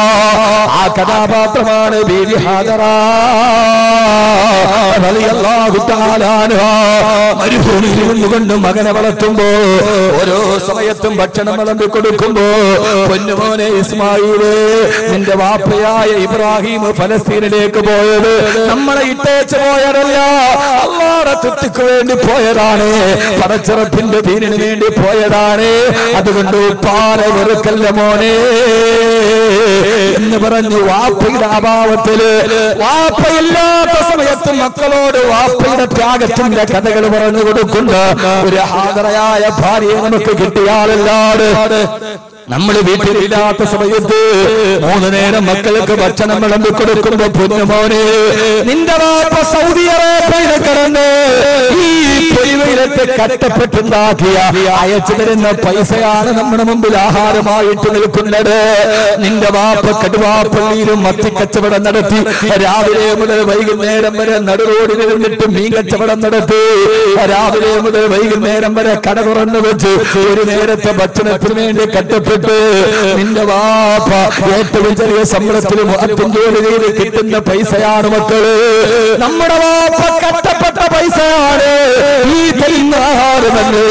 3 നേരം ഭക്ഷണം കൊടുക്കുമ്പോ ആ സമയത്ത് പ്രിയപ്പെട്ട ഭർത്താവിന്റെ പ്രിയപ്പെട്ട ഉപ്പാന്റെ ത്യാഗത്തിന്റെ കഥ പറഞ്ഞു കൊടുത്ത് മക്കളെ വളർത്തുന്ന ഒരു ഹാദറക്കല്ലാതെ നമ്മുടെ സ്വർഗത്തിലേക്ക് നമ്മുടെ ഭാര്യയായി വരാൻ കഴിയില്ലെങ്കിൽ എന്റെ പ്രിയപ്പെട്ട സഹോദരാ, എന്റെ പ്രിയപ്പെട്ട സഹോദരാ, അല്ലാഹു നമ്മുടെ ഭാര്യമാരെ ഹാജരാക്കി തരട്ടെ, ഹാജരാക്കി തരട്ടെ. അതുകൊണ്ടാണ് അല്ലാഹുവിന്റെ റസൂൽ നബി മുഹമ്മദ് മുസ്തഫ സല്ലല്ലാഹു അലൈഹി വസല്ലം പറഞ്ഞത് ഇയ്യാകും വഹലറാഉദ്ദമി, നിങ്ങളെയും ഹലറാഉദ്ദമിനെയും നിങ്ങൾ സൂക്ഷിച്ചുകൊള്ളണേ. സഹാബത്ത് ചോദിച്ചു നബിയേ മാ ഹലറാഉദ്ദമി യാ റസൂലല്ലാഹ്, ഹലറാഉദ്ദമ ആരാണ് നബിയേ? അല്ലാഹു നമ്മുടെ ഭാര്യമാരെ ഹാജരാക്കി തരട്ടെ. വാപ്പയില്ലാത്ത സമയത്ത് സമയം നിങ്ങൾക്ക് പോകാൻ ഉണ്ടോ? ഇല്ല. അവനാൻ ഇതുകൊണ്ടെങ്കിലും നന്നാവട്ടെ എന്ന് കരുതുന്ന ഒരാശ്വാസത്തിന്റെ വാളാണിത്. ഇനി ഇതൊക്കെ പറഞ്ഞിട്ട് കാര്യമുള്ള സഹോദരങ്ങളെ, തെറ്റ് ചെയ്യരുത് എന്ന് പറയാൻ കഴിയുന്ന ഒരു സാഹചര്യം നമ്മുടെ മുമ്പിലില്ല. വളരെ ഗൗരവമായി ചിന്തിക്കണം. ഞാനൊരു കാലഘട്ടത്തിന്റെ പ്രഭാഷണമാണ് നിർവഹിക്കുന്നത്. നിങ്ങൾ വ്യഭിചരിക്കരുത് എന്ന് പറയാൻ കഴിയുന്ന ഒരു സാഹചര്യം നമ്മുടെ മുമ്പിലില്ല. കാരണം കൈ തൊട്ടാൽ വ്യഭിചാരമാണ്, കണ്ണ് തുറന്നാൽ വ്യഭിചാരമാണ്. നിങ്ങളൊരു അന്യ പെണ്ണിന്റെ മുഖത്ത് നോക്കരുത് എന്ന് പറയാൻ കഴിയുന്ന ഒരു സാഹചര്യമില്ല. കാരണം എഞ്ചിനീയറിംഗിന് പഠിക്കുന്ന മോളുടെ കൂടെ അവന്റെ കൂടെ പഠിക്കുന്ന ഒരു കുട്ടി വന്ന് ഒരു ബൈക്കിൽ ഇറങ്ങിയാലും വാപ്പാക്കും ഉമ്മാക്കും അതിൽ തെറ്റായിട്ട് തോന്നാറില്ല. മോൾ എഞ്ചിനീയറിംഗിന് പഠിക്കുക, 10ാം ക്ലാസ്സിൽ പഠിക്കുന്ന മോൾ ആ കൂടെ പഠിക്കുന്ന ഒരു കൂട്ടുകാരന്റെ ബൈക്കിൽ വന്നിറങ്ങി. അപ്പോഴും ഉമ്മയും വാപ്പയും പറയുന്നത് അവര് ക്ലാസ്മേറ്റ്സ് അല്ലേ എന്ന്. അതെന്താ? അവന് കാള മത്സരത്തിൽ കൊണ്ടാകാൻ വേണ്ടി ചണ്ടത്തം വന്ന മൂരിക്കളയാൻ ഒന്നും സംഭവിക്കാതിരിക്കുക. എത്ര ലാഘവത്വത്തോടെ, ഞാൻ ചില സമയത്ത് ചില ഭാഷ പറഞ്ഞാൽ നമുക്ക് ഇഷ്ടപ്പെടണമെന്നില്ല, എത്ര ലാഘവത്വത്തോടെ നമ്മൾ കാണും. എന്നിട്ട് എന്തേലും ആയാൽ പിന്നെ കൊണ്ട് പള്ളിക്കുറ്റി പൈസ ഇട്ടിട്ട് കാര്യമില്ല. നമ്മൾ നോക്കേണ്ട കാര്യം ഉണ്ടാകണ്ടേ, ആദ്യം നമ്മുടെ ഭാര്യ ഹാജരാവണം. അള്ളാഹു അങ്ങനെ ആക്കി തരട്ടെ. വാപ്പ ഇല്ലാത്ത സമയത്ത് മക്കളെ ഒരു പെൻസിൽ കടിച്ചു കളയുമ്പോൾ പോലും മക്കളെ ഇത് വാപ്പയുടെ വിയർപ്പിന്റേതാണ് എന്ന് വാപ്പ ഇല്ലാത്ത സമയത്ത് വാപ്പയുടെ ത്യാഗത്തെക്കുറിച്ചും മക്കളോട് പറഞ്ഞു കൊടുത്തു വളർത്തിക്കൊണ്ടുവരുന്ന ഒരു ഭാര്യയ്ക്ക് ഒരു നല്ല കുടുംബത്തെ സംവിധാനിക്കാൻ കഴിയും. അല്ലാതെ അയാൾ പോട്ടെ നമുക്ക് ആസ്വദിക്കാമെന്ന്. ഇന്ന് മിക്കവാറും പ്രവാസികളുടെ കുടുംബത്തിനെ പറ്റി അബദ്ധം ഇതാണ്. പ്രവാസ ലോകത്ത് കഷ്ടപ്പെടുന്നവണ്ട്. എന്താ പ്രവാസി എന്നറിയോ? 1000 റിയാൽ നാട്ടിലേക്ക് അയക്കാൻ വേണ്ടി പോക്കറ്റിൽ വെച്ചിട്ട് അവൻ ഇറങ്ങി നടക്കാൻ നേരത്ത് എക്സ്ചേഞ്ചിലേക്ക് പോകാൻ അയക്കാൻ ടാക്സിക്ക് കൈ നീട്ടും. എത്ര റുപ്യ? 10 റിയാൽ, 10 റിയാൽ. അപ്പൊ വിചാരിക്കുമ്പോഴേ 10 റിയാൽ ടാക്സിക്കാരന് കൊടുത്താൽ പിന്നെ 990 റിയാല് നാട്ടിലേക്ക് അയക്കാൻ പറ്റൂ എന്ന് വിചാരിച്ചിട്ട് ആ പച്ചപ്പാവം 10 റിയാൽ വാഹനത്തിൽ സഞ്ചരിക്കേണ്ട ദൂരം അവൻ പൊരിവയിലെത്ത് റോഡിലൂടെ സഞ്ചരിക്കും. അപ്പുറം പോയി ലുലു എക്സ്ചേഞ്ചിൽ പോയി 1000 റിയാൽ തികച്ചവൻ വിചാരിക്കും 10 റിയാൽ ടാക്സി കൊടുത്താൽ ആ 10 റിയാൽ കൊണ്ട് മോളുടെ 1 മാസത്തെ ഫീസ് കൊടുക്കാം. പാവപ്പെട്ടവൻ 1000 റിയാൽ തികച്ചയക്കും. നടന്നു ചെന്നിട്ട് ഭാര്യയെ വിളിച്ചിട്ട് പറയും 1000 റിയാൽ അയച്ചിട്ടുണ്ട്, ബാങ്കിൽ പോയി മേടിച്ചോളീൻ. അവള് ഫോൺ എടുത്ത് 500 രൂപയുടെ ടാക്സി വിളിച്ച് ബാങ്കിൽ പോയി ആ പൈസ മേടിച്ച് വീട്ടിൽ കൊണ്ടുപോയി. അവള് അത് മേടിക്കാൻ പോണത് 500 രൂപയുടെ ടാക്സി വിളിച്ചിട്ട് അവൻ 10 റിയാല് പിശുക്കിയിട്ട് അയച്ചവൻ. ഇതാണ് ഭർത്താവും ഭാര്യയും തമ്മിലുള്ള അന്തരം. ഇത് തിരിച്ചറിയാൻ കഴിയുന്ന ഒരു ഭാര്യക്ക് മാത്രമേ സമാധാനത്തിന്റെ ജീവിതം നൽകാൻ കഴിയൂ. അതുകൊണ്ടാണ് ഹബീബായ നബി മുഹമ്മദ് മുസ്തഫ സല്ലല്ലാഹു അലൈഹി വസല്ലം പറഞ്ഞത് ഇയ്യാകും വഹലറാഉദ്ദമി, നിങ്ങളെയും ഹലറാഉദ്ദമിനെയും നിങ്ങൾ സൂക്ഷിച്ചുകൊള്ളണേ. എന്താ ഹലറാഉദ്ദം അറിയില്ല? എന്താ ഹലറാഉദ്ദം? അല്ലാഹു മനസ്സിലാക്കാനുള്ള ബോധം നൽകട്ടെ. ഞാൻ ആ വിഷയം കൂടെ പറഞ്ഞ അവസാനം 2 മണിക്കൂർ ആവാറായി. അള്ളാഹു സ്വീകരിക്കട്ടെ. ഈ കേൾക്കുന്നത് പ്രയോജനമുണ്ടാകണം. വളരെ പ്രധാനപ്പെട്ട ചില കാര്യങ്ങൾ പറയാറുണ്ട്. ഏതാണ് ഹലറ ഉദ്ദം? കല്യാണം കഴിക്കാത്ത ആളുകളൊക്കെ ഉണ്ടെന്ന് കൈപൊക്കി. കല്യാണം കഴിക്കാത്തവർ, ഇതെന്ത് ശൈശവ വിവാഹം നടക്കുന്ന സ്ഥലമാണ്? ഒന്നിനും മീശയില്ല, ഒട്ട് കയ്യും പൊക്കണില്ല. ഒന്ന് പൊക്ക് മനുഷ്യന്മാരെ. കല്യാണം കഴിക്കാത്തവര് അൽഹംദുലില്ലാ. കേട്ടോളി, ഞാൻ ഇനി പറയാൻ പോണ കാര്യം കേട്ടോളി. ആദരവായ പ്രവാചകൻ നബി മുഹമ്മദ് മുസ്തഫ സല്ലല്ലാഹു അലൈഹി വസല്ലമ പറയുകയാ, ഇയ്യാകും വഹവറാഅദ്മി, നിങ്ങളെയും ഹവറാഅദ്മിനെയും നിങ്ങൾ സൂക്ഷിച്ചുകൊള്ളണം. ആരാണ് നബിയെ ഹവറാഅദ്മി യാ റസൂലല്ലാഹ്? ആരാണ് നബിയെ ഹവറാഅദ്മി എന്ന് പറയുന്നത്? ഹബീബായ നബി തങ്ങൾ മറുപടി പറഞ്ഞു, ഇംറഅത്തുൻ ഹസന ഫീ മംബതത്തി സൂ, മോശമായ അവസ്ഥയിൽ ജീവിച്ചു വന്നവർ, സൗന്ദര്യം മാത്രമുള്ള പെണ്ണ. അവർ ജീവിച്ചത് ഏറ്റവും മോശമായ അവസ്ഥയിലാണ്. അവർ ഇതേവരെ സുബഹി നമസ്കരിക്കാത്ത, ദീനിന്റെ ഒരു ശിആറുകളില്ലാത്ത ഒരു വീട്ടിലാണ് അവർ ജീവിച്ചു വന്നത്. അങ്ങനെയുള്ള സാഹചര്യത്തിൽ ജനിച്ച സൗന്ദര്യം മാത്രമുള്ള പെണ്ണിനെ നീ വിവാഹം ചെയ്യരുത്. അവളെ നിന്റെ വീട്ടിലേക്ക് കടന്നു വന്നാൽ അതോടെ നിന്റെ കുടുംബം തകർന്ന് തരിപ്പണമാകും. ആ കുടുംബത്തിൽ പിന്നെ നാളെ സ്വർഗത്തിൽ ഒരുമിക്കാൻ കഴിയില്ലെന്ന് ലോകത്തിന്റെ മുറ്റേ ഹബീബായ നബി മുഹമ്മദ് മുസ്തഫ സല്ലല്ലാഹു അലൈഹി വസല്ലമ. ഞാൻ എന്റെ പ്രസംഗത്തിന്റെ സമാപന പ്രഭാഷണത്തിലോട്ട് കിടക്കുകയാണ്. എന്ത് പറയണം, എവിടെ പറയണമെന്ന് എനിക്കറിയില്ല. നമ്മുടെ മക്കളെയാണ് നാം വളർത്തിക്കൊണ്ടുവരേണ്ടത്. അതുകൊണ്ടാണ് മഹാനായ ഉമർ റളിയല്ലാഹു തആല പാതിരാത്രിയുടെ നിശബ്ദതയിൽ കടന്നു പോകുമ്പോ ഉള്ളിൽ നിന്ന് വർത്തമാനം കേൾക്കുന്നത്, മോളെ പാലിൽ വെള്ളം ചേർക്കുമോളെ? ഇല്ല ഉമ്മ. ഉമർ കാണുമമ്മ? ഇല്ല മോളെ, ഉമർ കാണില്ല മോളെ. ഇതാ കാന ഉമറുനായിമൻ ഫറബ്ബു മറിയക്കല്ലാ. കണ്ടില്ലെങ്കിലും ഉമറിന്റെ റബ്ബ് കാണുമല്ലോ ഉമ്മ. ഉമർ റളിയല്ലാഹു തആല ഈ വർത്തമാനം കേട്ടു. രാവിലെ സൂര്യ നിസ്കാരം കഴിഞ്ഞ് തലേ ദിവസം ഈ വർത്തമാനം കേട്ട വീടിന്റെ മുമ്പിലെത്തി. വാതിലിൽ മുട്ടിയപ്പോ വൃദ്ധയായ ഉമ്മ വന്ന് വാതിൽ തുറന്നു. തൊട്ടു മുമ്പിൽ പൊട്ടിത്തെറിച്ചു നിൽക്കുന്ന ഉമറിനെ കണ്ടപ്പോ ആ പ്രിയപ്പെട്ട കൗമാരക്കാരി ഓടി വരികയാണ്. മുമ്പിലതാ ഉമർ നിൽക്കുന്ന, പൊട്ടിത്തെറിച്ചു നിൽക്കുന്ന ഉമറിനെ കണ്ടപ്പോ പേടിച്ചരണ്ടു പോയി ആ പ്രിയപ്പെട്ട പൊന്നുമോ. ആരാണ് ഇന്നത്തെ പ്രഭാതത്തിൽ തന്റെ വാതിൽപ്പടിയിൽ നിൽക്കുന്നത്? കിസ്റാ ഭരിക്കും കൈസരും നീട്ടുന്നതാ, മിസ്റ് മുഖോക്കിസ് കേട്ടുടന് വിറയ്ക്കുന്നതാ. കിസ്റാ കൈസർ ചക്രവർത്തിമാര് പേര് കെട്ടാല് പറക്കുന്ന ഉമർ റളിയല്ലാഹു അൻഹുവിനെ കണ്ടപ്പോ ഉമർ റളിയല്ലാഹു തആല ആ പെണ്ണിനോട് പറഞ്ഞു, പത്രമോള് വരുന്നു നീ ഉമറിന്റെ കൂടെ? എവിടേക്കാണ് അമീറുൽ മുഅ്മിനീൻ? എന്റെ മകനായ നാഫിന്റെ ഭാര്യയാവാ. തലേ ദിവസം രാത്രി സമയത്ത് പാലിൽ വെള്ളം ചേർക്കാൻ ഉമ്മ നിർബന്ധിച്ചപ്പോ ആ ഉമ്മയോട് റബ്ബിനെ കുറിച്ച് പേടിപ്പിച്ചു കൊടുത്ത പൊന്നുമോള് തന്റെ മകനായ നാഫി റളിയല്ലാഹു അൻഹുവിനെ ഭാര്യയായി നിശ്ചയിച്ചു കൊടുത്തു. സയ്യിദുനാ ഉമർ ഇബ്നുൽ ഖത്താബ് റളിയല്ലാഹു തആല അൻഹു. കാരണം എന്താ? വളർന്നു വരുന്ന ചെറുപ്പക്കാരുടെ മക്കളുടെ മീശയുടെ വലിപ്പം കണ്ടിട്ട് പെണ്ണിന്റെ കയ്യിൽ കിടക്കുന്ന 200 പവന്റെ സ്വർണത്തിന് വില നിശ്ചയിക്കുന്ന പിതാക്കന്മാരെ, സ്വർണത്തിന് മാനദണ്ഡം നിശ്ചയിക്കുന്ന പണ്ട് കാലത്തുള്ള സ്വർണ്ണക്കടയിലെ ത്രാസ് കണ്ടിട്ടുണ്ടോ? നഖത്തിന്റെ വലിപ്പമുള്ള കട്ടികളാണ് ഇതിൽ തൂക്കാനുള്ളത്. ഇന്ന് നമ്മുടെ ജൂവലറികളിൽ ഇരിക്കുന്ന ത്രാസ് മലഞ്ചരക്ക് കടയിൽ ഒട്ടുപാല് തൂക്കാൻ വെച്ചിരിക്കുന്ന ത്രാസാണ്. കാരണം 20 കിലോ 30 കിലോ സ്വർണ്ണമാണ്. ജൂവലറികളിലും റബ്ബർ ഷീറ്റ് തൂക്കുന്ന ത്രാസുകളെ വെച്ച് 20 കിലോയും 30 കിലോയും ചന്തയിൽ മാത്സര്യ ബുദ്ധിയോടെ കോടികളറിഞ്ഞ് പകട് കളിക്കുന്ന സമുദായമേ, നിന്നെ മരുമകളെ തിരഞ്ഞെടുത്തപ്പോ ഉമർ റളിയല്ലാഹു അൻഹുവിനെ അറിയാം. രാത്രിയിൽ റബ്ബിനെ പേടിച്ചിട്ട് പാലിൽ വെള്ളം ചേർക്കാത്ത പെണ്ണ് തന്റെ മകനായ നാഫി വർഷങ്ങളോളം കിടപ്പറയിലേക്ക് വരാതിരുന്നു. ആയിരുന്നാലും അവൾ തന്നെ മകന്റെ സ്ഥാനത്ത് വേറൊരാൾക്ക് കിടപ്പറയിൽ സ്ഥലം കൊടുക്കില്ല എന്ന് ഉമർ റളിയല്ലാഹു അൻഹുവിനെ നന്നായിട്ടറിയാം. എന്റെ പ്രിയപ്പെട്ട സഹോദരങ്ങളെ, ഈ ഒരു കാലാവസ്ഥയിലേക്ക് നമ്മൾ നടന്നു വന്നാലല്ലാതെ, ഈ ഒരു കുടുംബത്തിന്റെ ബന്ധത്തിലേക്ക് നമ്മൾ കടന്നു വന്നാലല്ലാതെ ഇത് മണ്ണോടെ അവസാനിക്കാനുള്ളതല്ലോ, നാളെ പടച്ചിറപ്പിന്റെ മുമ്പിലേക്ക് വരാനുള്ളതല്ലേ. അല്ലാഹു നമ്മളെ സ്വീകരിക്കുമാറാകട്ടെ. അങ്ങനെയുള്ള പെൺമക്കളെ, അതുകൊണ്ടാണ് പാതിരാ സമയത്ത് വീടുകളിൽ നിന്ന് രഹസ്യകാമകന്മാരെ പിടിക്കപ്പെടുക. പ്രണയമെന്ന മൂന്നക്ഷരത്തെ കാമമെന്ന രണ്ടക്ഷരവുമായി കൂട്ടിച്ചേർത്ത് പ്രണയമാണ് വലുതെന്ന് കരുതിയ ചെറുപ്പക്കാരാ, പൊന്നുമോനെ, പ്രണയം പണ്ടുമുണ്ടായിരുന്നടാ. പ്രണയം ഇരുവേറ്റപ്പടയിലും മുങ്ങിച്ചത്ത മൊയ്തീനുണ്ടാക്കിയ പ്രണയമല്ല.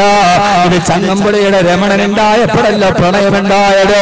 പ്രണയം പണ്ട് കാലത്തും ഉണ്ടായിരുന്നു. ലൈലയും മജ്നൂനും പ്രണയമായിരുന്നു, ശുദ്ധമായ പ്രണയം. ആ പ്രണയമാണ്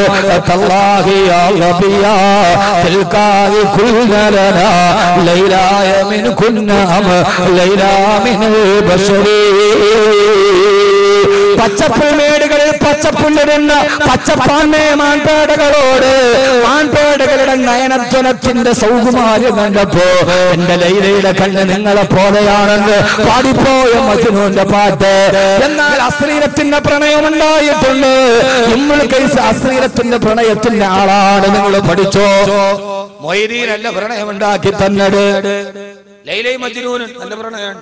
ഇമ്രുൽ ഖൈസിന്റെ പ്രണയം ഇല്ല. അങ്ങനെ ഒന്ന് സബുൽ മുഅല്ലക്കയുടെ ആദ്യ ഭാഗം അല്ലേ, ആദ്യത്തിലല്ലേ സബുൽ മുഅല്ലക്ക. 7 ഖണ്ഡകാവ്യങ്ങളുടെ ഒന്നാമത്തെ ഖണ്ഡകാവ്യം ഇമ്രുൽ ഖൈസ് എന്ന ഊച്ചാളി കാമുകന്റെ പാട്ടുകളാണ്. മിഥിലൂകി ഹുബിലാക തറക്തു വമുർദി ഫൽഹൈതുഹാനലി തമായിബി മുഗയലി. ഇമ്രുൽ ഖൈസിന്റെ പാട്ടാണ്. അർത്ഥം ചോദിക്കരുത്. പിന്നെ രഹസ്യമായിട്ട് ഷഫീഖ് ഉസ്താദിനോട് വെച്ചാൽ പറഞ്ഞത്. فمثلوك هبلاك تركت ومرضه فالهيتها نذي تمائم مغيري. ആ പെണ്ണ് ഈ മുത്തലിങ്ങളാണ് വാദം പറയാൻ വലിയ ഇഷ്ടം. കാരണം പണ്ടത്തെ കാലം ഓർമ്മ വരും. ഇതൊക്കെ വലിയ വാദമൊന്നും ഓതാൻ പറ്റൂല. അല്ലാഹു നമ്മുടെ ഉസ്താദന്മാർക്ക് അല്ലാഹു ഖൈർ നൽകട്ടെ. ബഹുമാനരായ ഉസ്താദന്മാരുടെ ഖബറിടം അല്ലാഹു വിശാലമാക്കി കൊടുക്കുമാറാകട്ടെ. ഈ നന്മയുടെ പാഠങ്ങൾ അല്ലാഹുവേ, ആ രീതിയിൽ പ്രണയത്തെ പറഞ്ഞവരുണ്ടായിരുന്നു. പക്ഷേ പ്രിയപ്പെട്ട ചെറുപ്പക്കാരാ, മക്കയിലെ പള്ളിയിൽ ഈശാനിസ്കാരം കിടന്ന് ഇറങ്ങിപ്പോകുന്ന വഴിയിലാണ് കാമുകിയെ കാണുന്നത്. കാമുകിയോട് പറഞ്ഞു, പെണ്ണേ, എനിക്ക് നിന്നോട് പ്രേമമാണ്, നിന്റെ ശരീരം ഞാൻ കൊതിക്കുന്നുവെന്ന്. തീരപരിചകനായി എന്നും കാണുന്ന കാമുകൻ ഒരു നിമിഷം തന്റെ ശരീരത്തെ ചോദിച്ചപ്പോ തന്നെ കാമുകനാണ് ആ മക്കയിലെ പെണ്ണ് മറുപടി പറഞ്ഞു കൊടുത്തു. അത്രേ എന്റെ പ്രിയപ്പെട്ട കാമുക,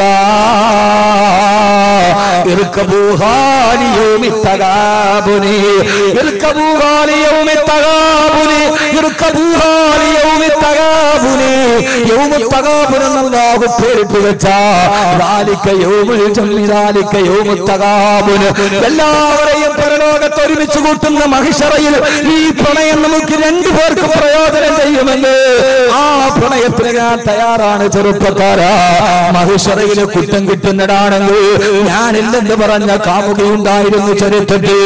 എല്ലാ പ്രേമമെന്ന് ധരിച്ച, എല്ലാ കാമമെന്ന് ധരിച്ച ജനിച്ച മങ്ങളോട് പോലും കണ്ടു പറയാറുണ്ട്, പെണ്ണ് പ്രായബുദ്ധിയായാൽ അച്ഛനുറക്കമില്ല എന്ന്. കാലം മാറി, അച്ഛനുണ്ടെങ്കിൽ പെണ്ണിനുറക്കമില്ല.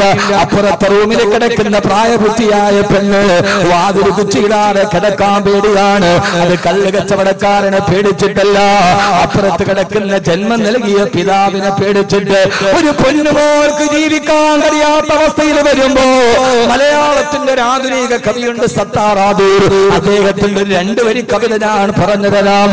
അദ്ദേഹം പറയുകയാണ്, പാതിരാത്രിയിൽ തന്നെ മാനം കവരാൻ മലന്ന് നെഞ്ചിലേക്ക് വീഴുന്നവനെ കണ്ടപ്പോ പൊന്നുമോൾ രക്ഷയ്ക്ക് വേണ്ടി അച്ഛ എന്ന് നിലവിളിക്കാൻ വായ തുറന്നപ്പോഴാണ് വെളിച്ചത്തവര് കണ്ടത് തന്നെ മാനം കവരാൻ വരുന്നത് തന്റെ അച്ഛനാണെന്ന്. ഇനി അവൾ ആരെയാണ് വിളിക്കുക? ആരോടാണ് അഭയം തേടുക? എല്ലാ പിശാചുക്കൾ പാർക്കുന്ന വേതാള നഗരം പോലെ ഈ ഭൂമി അത് പതിച്ചു പോകുമ്പോ കാമുകൻ തന്റെ ശരീരത്തെ ചോദിച്ചപ്പോ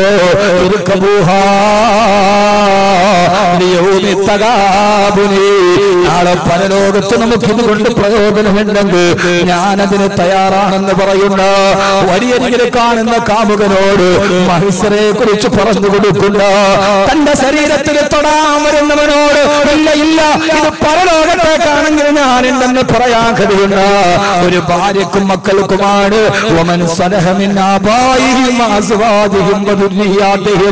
അല്ലാഹു നമ്മുടെ മക്കളെ അങ്ങനെ ആക്കി തരുമാറാകട്ടെ. ആമീൻ പറ. ഞാൻ സമയമില്ലാത്തോണ്ട് പെട്ടെന്ന് പറഞ്ഞു പോണത്. അല്ലാഹു നമ്മുടെ മക്കളെ അങ്ങനെ ആക്കി തരുമാറാകട്ടെ. നമ്മുടെ മക്കളെ അങ്ങനെ ആക്കാൻ നമുക്കും മാതാപിതാക്കള് സാലിഹീങ്ങളാവണം. ആദ്യം എന്ത് ചെയ്യണം? മക്കള് നന്നായാ പോരാ, പിന്നെ മാതാപിതാക്കള് സാലിഹീങ്ങളാവണം. അതുകൊണ്ടാണല്ലോ ഖുർആൻ ഒരു ദുആ പഠിപ്പിച്ചത്.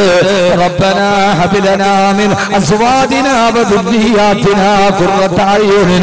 ഞങ്ങളുടെ മക്കളെയും ഞങ്ങളുടെ ഭാര്യമാരെയും നീ കൺകുളിർമയുള്ളവരാക്കി തരണേ അല്ലാഹ് എന്ന് വാപ്പയെപ്പോഴും ദുആ ചെയ്യണം. എന്നിട്ട് ദുആ തീർന്നിട്ടില്ല. വജഅൽനാ ലിൽ മുത്തഖീന ഇമാമാ.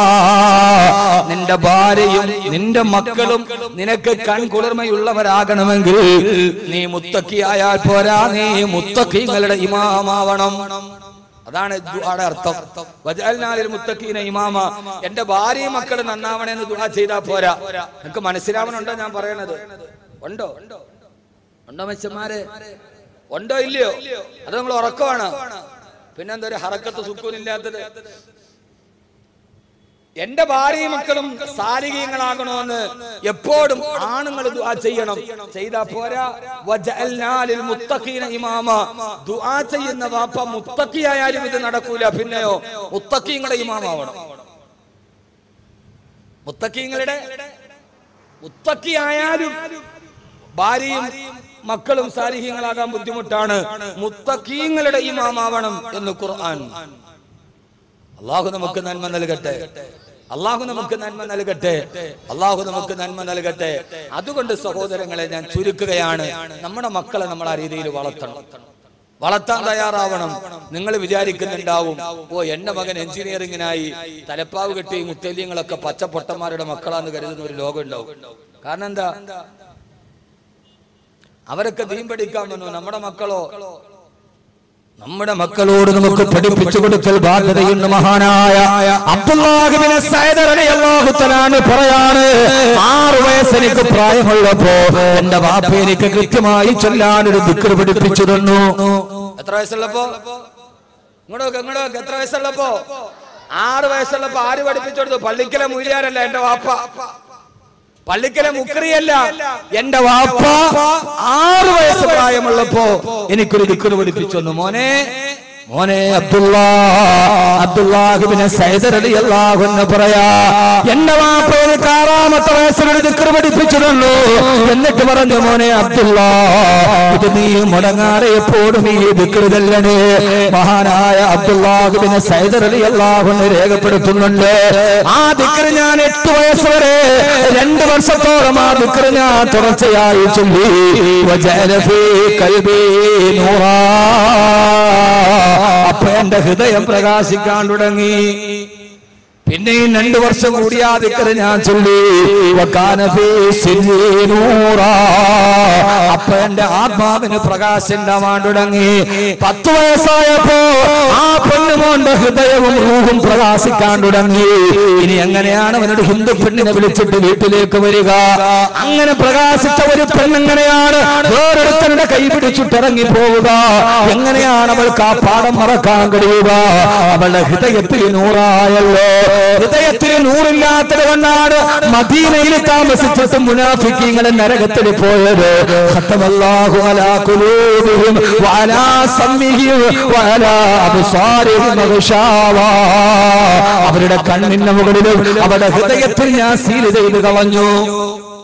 10ാമത്തെ വയസ്സിൽ ആ കുട്ടിയുടെ ഹൃദയത്തിലും പ്രകാശമായി, ആത്മാവിലും പ്രകാശമായി. ഏതാ ദിക്ർ? ആ ദിക്റാണ്. പഠിക്കാൻ കുറെ പാഠമുണ്ട്. ഈ പാഠം പഠിക്കാത്തതാണ് നമ്മുടെ ജീവിതം പുഴുത്തുപോയത്.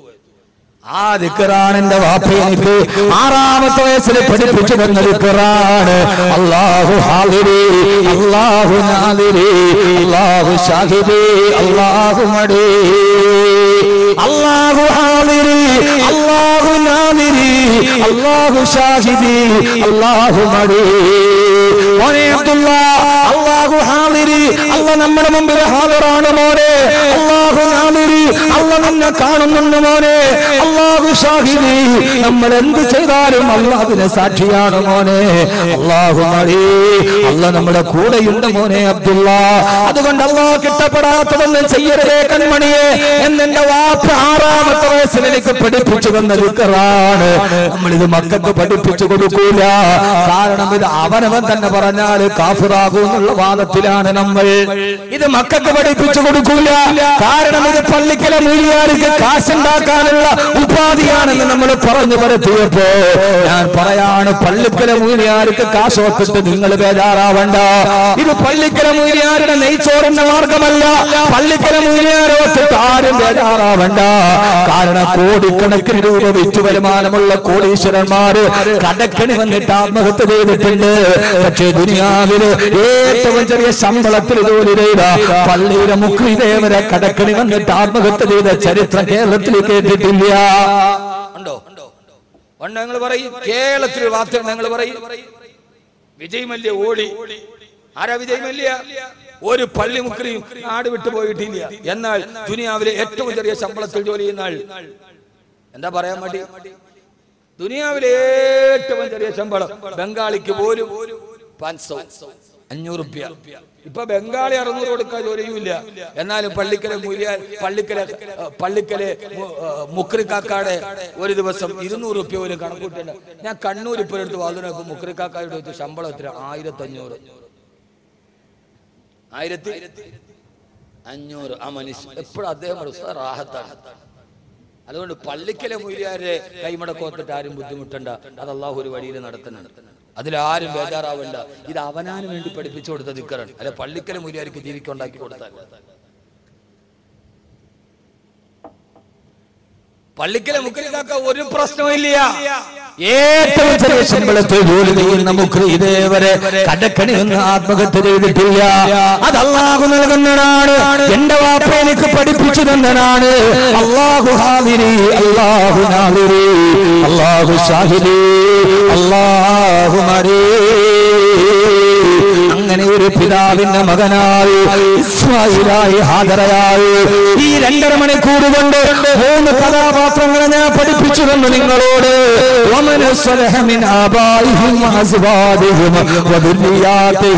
മാതാപിതാക്കൾ അതാണ് ഹാജറ റളിയല്ലാഹു അൻഹ, വഅസ്വാദിഹിം അതാണ് ആയിഷ റളിയല്ലാഹു അൻഹ, വദുല്ലിയാത്തിഹിം നമ്മുടെ മക്കൾ അതാണ് അബ്ദുല്ലാഹി ഇബ്നു സഈദ് റളിയല്ലാഹു അൻഹു.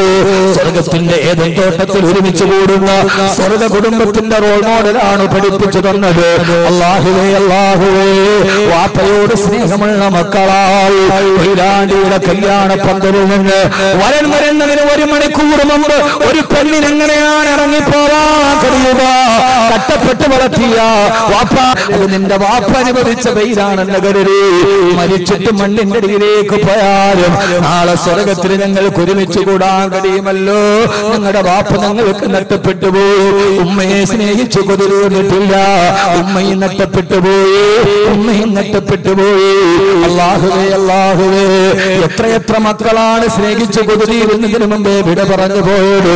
ഇവർക്കെല്ലാം ഒരുമിച്ച് കൂടാൻ കഴിയുന്നൊരു സ്ഥലമുണ്ട്. ആ സ്ഥലമാണ് മഹാനായ അബൂബക്കർ സിദ്ദീഖ് റളിയല്ലാഹു തആല വഫാത്തിന്റെ വേളയിൽ കിടക്കുമ്പോ, സക്കറാത്തിന്റെ അവസ്ഥയിൽ കിടന്ന് പിടയുമ്പോ ഈ പറഞ്ഞ ആയിഷ റളിയല്ലാഹു തആല അൻഹ എങ്ങനെയാണ് സ്വർഗ്ഗത്തിന്റെ കുടുംബം ഒരുമിച്ച് കൂടുന്നതെന്ന് തിരിച്ചറിയാ. വാപ്പ മരിച്ചതിങ്ങനെ ആയിഷ റളിയല്ലാഹു അൻഹ പറയാ, എന്റെ ഭർത്താവ് വിട പറഞ്ഞപ്പോൾ മുഖം കാണാൻ കഴിയാത്ത പട്ടിണിയിലാണ് ഞാൻ. എന്റെ വാപ്പ വിട പറഞ്ഞ പറഞ്ഞപ്പോഴോ ആ ഒരു കുടുംബത്തോട് നമുക്ക് സമാപനം കുറിക്കാം. ആയിഷ റളിയല്ലാഹു അൻഹയുടെ പ്രിയപ്പെട്ട ഉപ്പ അബൂബക്കർ റളിയല്ലാഹു തആല വഫാത്തിന്റെ വേളയിലാണ്, സക്കറാത്തിന്റെ വേദനയിൽ വന്നപ്പോ ആയിഷ റളിയല്ലാഹു തആല പൊന്നുമോളോടി വന്നു.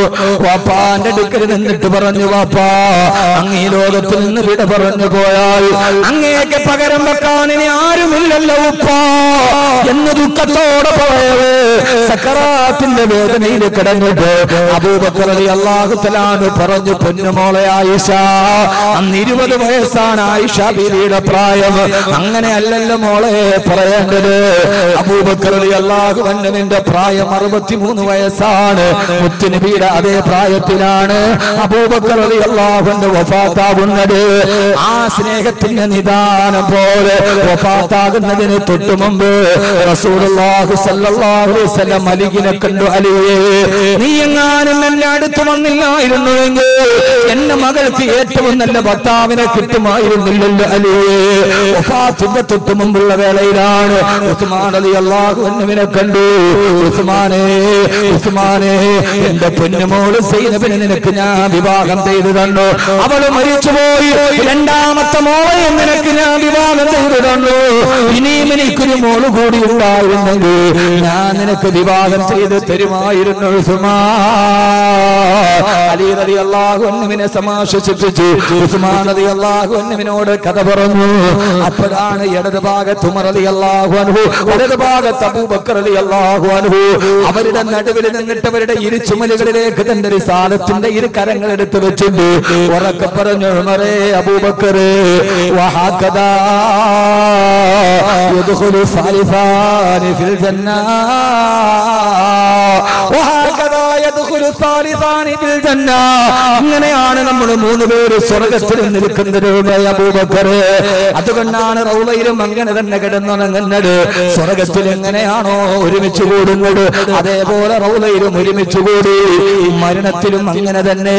ഇതാണ് സ്നേഹത്തിന്റെ വസന്തമെന്ന് ലോകത്തോട് പഠിപ്പിച്ചു തന്ന മുത്തുനബിയെ സലാം സലാം. 63ാമത്തെ വയസ്സിലാണ് അബൂബക്കർ റളിയല്ലാഹു തആല വഫാത്താകുന്നത്. 20 വയസ്സുകാരി പൊന്നുമോൾ ആയിഷ ബീവി വന്നിട്ട്, എന്റെ ഉപ്പ പോയാൽ ഇനി പകരമാരുമില്ലല്ലോ ഉപ്പ. അപ്പോഴാണ് അബൂബക്കർ റളിയല്ലാഹു തആല പറഞ്ഞു കൊടുത്തത്, അങ്ങനെയല്ലല്ലോ മോളെ പറയേണ്ടത്, അങ്ങനെ പറയാനല്ലല്ലോ അല്ല പറഞ്ഞത്. വജാഅത് സക്റത്തുൽ മൗതി ബിൽ ഹഖ് ദാലിക മാ കുൻത മിൻഹു തഹീബ്. അതല്ലേ അല്ല പറഞ്ഞു തന്നത്. വജാഅത് സക്റത്തുൽ മൗതി ബിൽ ഹഖ്, മരണം സുനിശ്ചിതമായി വന്നെത്തി. ദാലിക മാ കുൻത മിൻഹു തഹീബ്. നീ ഓടിയൊളിച്ച മരണം നിന്റെ മുമ്പിലെത്തിയല്ലോ. അങ്ങനെയല്ല പറയേണ്ടത്. സക്കറാത്തിന്റെ വേദനയിൽ പറയാൻ തുടങ്ങി. ആ സമയത്ത് ആയിഷ റളിയല്ലാഹു തആല ഇന്ന് കണ്ണീരോടെ ഉപ്പാന്റെ കാര്യത്തിൽ നിന്ന് പറഞ്ഞു കൊത്രേ. ഭർത്താവിന്റെ വഫാത്തിനും ആയിഷ ബീവി സാക്ഷിയാണ്. തന്റെ പ്രിയപ്പെട്ട ഉപ്പ വിട പറയുമ്പോൾ തൊട്ടുചാരത്തി പൊന്നുമോളുണ്ട്. സൗഭാഗ്യവതിയേ ആയിഷ. ആയിഷ ബീവി റളിയല്ലാഹു അൻഹാ തന്റെ ഉപ്പാന്റെ മുമ്പിൽ നിന്നിട്ട് പറയാൻ തുടങ്ങി, വാബിയലു യുസ്തസ്കൽ ഗമാമു ബിവജ്ഹിഹി ഫിമാലുൽ യതാമാ ഇസ്മത്തുൽ ലിൽ അറാമിലി. വാപ്പവിട പറയുന്ന നേരത്ത് പൊട്ടിക്കരഞ്ഞു കണ്ട ആയിഷ റളിയല്ലാഹു അൻഹ പറഞ്ഞു അത്രേ, വാബിയലു യുസ്തസ്കൽ ഗമാമു ബിവജ്ഹിഹി. അങ്ങേ തവസ്സുലാക്കി ദുആ ചെയ്തപ്പോഴല്ല പിതാവേ ആകാശത്ത് നിന്നും മഴയുണ്ടായത്. ഹിമാലുൽ യതാമാ, അങ്ങ് ജീവിച്ചിരുന്നപ്പോ നിങ്ങളുടെ വാപ്പ അനാഥകളുടെ സംരക്ഷകനായിരുന്നുവല്ലോ. ഇസ്മത്തുൽ ലിൽ അറാമിലി, ഇസ്മത്തുൽ ലിൽ അറാമിലി. എന്റെ ഉപ്പ അങ്ങെത്ര വിധവകൾക്ക് മുതൽക്കൂട്ടായി മാറി. എന്റെ ഉപ്പ പോവുകയാണല്ലോ. അപ്പൊ സക്കറാത്തിൽ കിടന്ന അബൂബക്കർ റളിയല്ലാഹു അൻഹു പറഞ്ഞു, മോളെ അതെന്നെ കുറിച്ച് പറയേണ്ടതല്ല. ഫദാക റസൂലുള്ളാഹ്, ഫദാക റസൂലുള്ളാഹ്. അത് നിന്റെ ഭർത്താവിനെ കുറിച്ച് പറയേണ്ടതാണ് മോളെ. ഇതാണ് കുടുംബം, ഇതാണ് സ്വർഗത്തിലെ കുടുംബം. ഇത് നിന്റെ ഭർത്താവിനെ കുറിച്ച് പാടേണ്ടതാണ്, ഇത് നിന്റെ ഉപ്പയെ കുറിച്ച് പാടേണ്ടതല്ല. എന്റെ ഉപ്പ ജീവിച്ചിരുന്നപ്പോ അഗതികളുടെ സംരക്ഷകനായിരുന്നുവല്ലോ, അനാഥകളുടെ സനാഥനായിരുന്നുവല്ലോ, അഗതികളുടെ ആരംഭമായിരുന്നല്ലോ. ഇല്ല മോളെ, നിന്റെ ഉപ്പയല്ല, ഇത് നിന്റെ ഭർത്താവിനെ കുറിച്ച് പാടേണ്ടതാണ്. അതല്ലാന്റെ റസൂലിനെ കുറിച്ച് പറയേണ്ടതാ.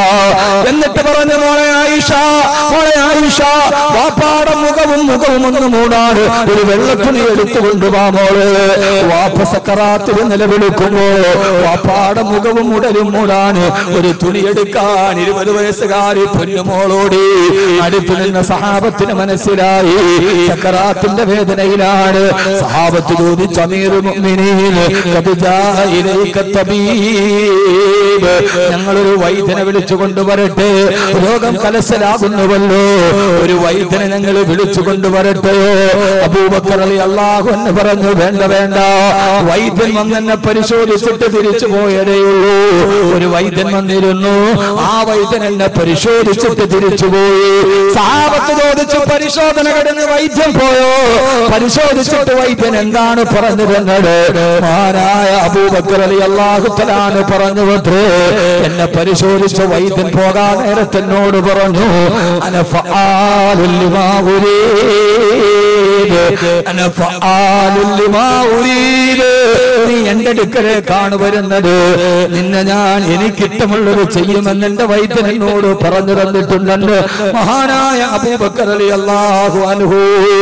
ആ സമയത്ത് ആയിഷ ബീവി വെള്ളത്തുണിയുമായി ഓടി വന്നു, വാപ്പാടെ മുഖവും ശരീരവും മൂടി.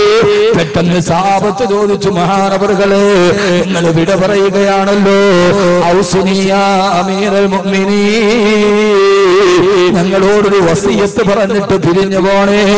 ആ സമയത്താണ് മഹാനായ അബൂബക്കർ റളിയല്ലാഹു അൻഹു പറഞ്ഞത്, വഖദ് ഫതഹല്ലാഹു അലൈക്കുമുദ് ദുനിയാ, അല്ലാഹു നിങ്ങൾക്ക് ദുനിയാവ് വിശാലമാക്കി തരും. പക്ഷേ നിങ്ങൾ ലാ തൻസൂ ഹഖല്ലാഹ്, അപ്പോഴും അല്ലാഹുവിനോടുള്ള ഹക്കിനെ നിങ്ങൾ മറന്നു പോകരുത്. ഇത് പറഞ്ഞു, അശ്ഹദു അൻ ലാ ഇലാഹ ഇല്ലല്ലാഹ് വ അശ്ഹദു അന്ന മുഹമ്മദർ റസൂലുള്ളാഹ്. മഹദിയായ ആയിഷ റളിയല്ലാഹു തആല മുഖത്തെ തുണിയെടുത്ത് നോക്കുമ്പോ മഹാനായ അബൂബക്കർ റളിയല്ലാഹു അൻഹു വഫാത്തായിരുന്നു. സഹോദരങ്ങളെ, ഇതാണ് സ്വർഗ്ഗത്തിലെ കുടുംബം. ഭർത്താവ് മരിച്ചപ്പോ ആയിഷ ബീവിയുടെ മടിയിൽ തലവെച്ച്, വാപ്പ മരിച്ചപ്പോ മോളുടെ ചാരത്ത് നിന്ന് തന്റെ പ്രിയപ്പെട്ട മക്കളോട് സലാം പറയുന്ന മരിച്ചുപോയ ഫാത്തിമ റളിയല്ലാഹു അൻഹയെ പോലെ, അല്ലാഹുവേ അല്ലാഹുവേ, മരിച്ചിട്ട് ആരടി മണ്ണിലേക്ക് കടന്നുപോയാലും ഭാര്യ ഭർത്താക്കന്മാരായി ജീവിച്ചു. ഒരാളെ അല്ലാഹു ജീവിതത്തിൽ പിടിച്ചു കൊണ്ടുപോയി, നമ്മുടെ ഭാര്യ നമ്മിൽ നിന്ന് വിട പറഞ്ഞു പോയി. അല്ലാഹുവേ, ഞങ്ങളുടെ ഭാര്യമാർക്ക് നീ ആരോഗ്യത്തോടു കൂടിയുള്ള ദീർഘായുസ് നൽകണേ. അല്ലാഹുവേ, ഭാര്യയുടെ വിലയേറിയത് അവളെ കബറടക്കിയ ആദ്യ രാത്രിയിലാണ്.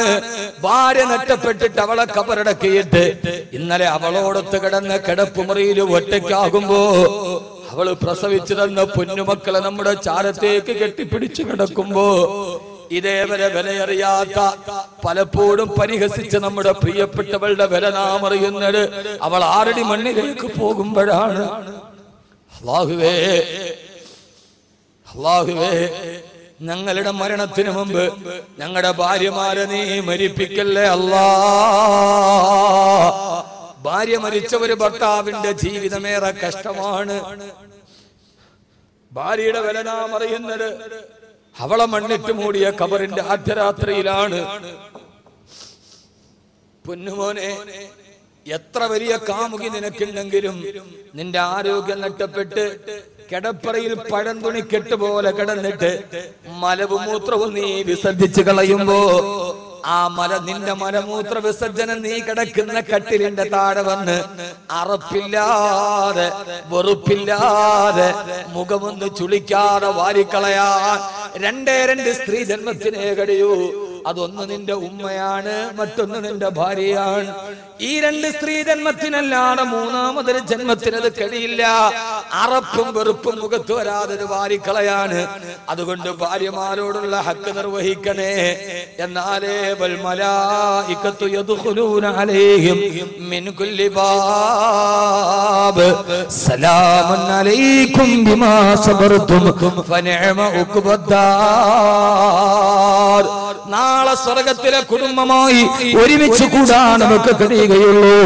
അല്ലാഹുവേ, അല്ലാഹുവേ, ഞങ്ങളെ അങ്ങനെ ഒരുമിച്ച് കൂടുന്ന കുടുംബമാക്കി നീ സ്വീകരിക്കണേ അല്ലാഹ്.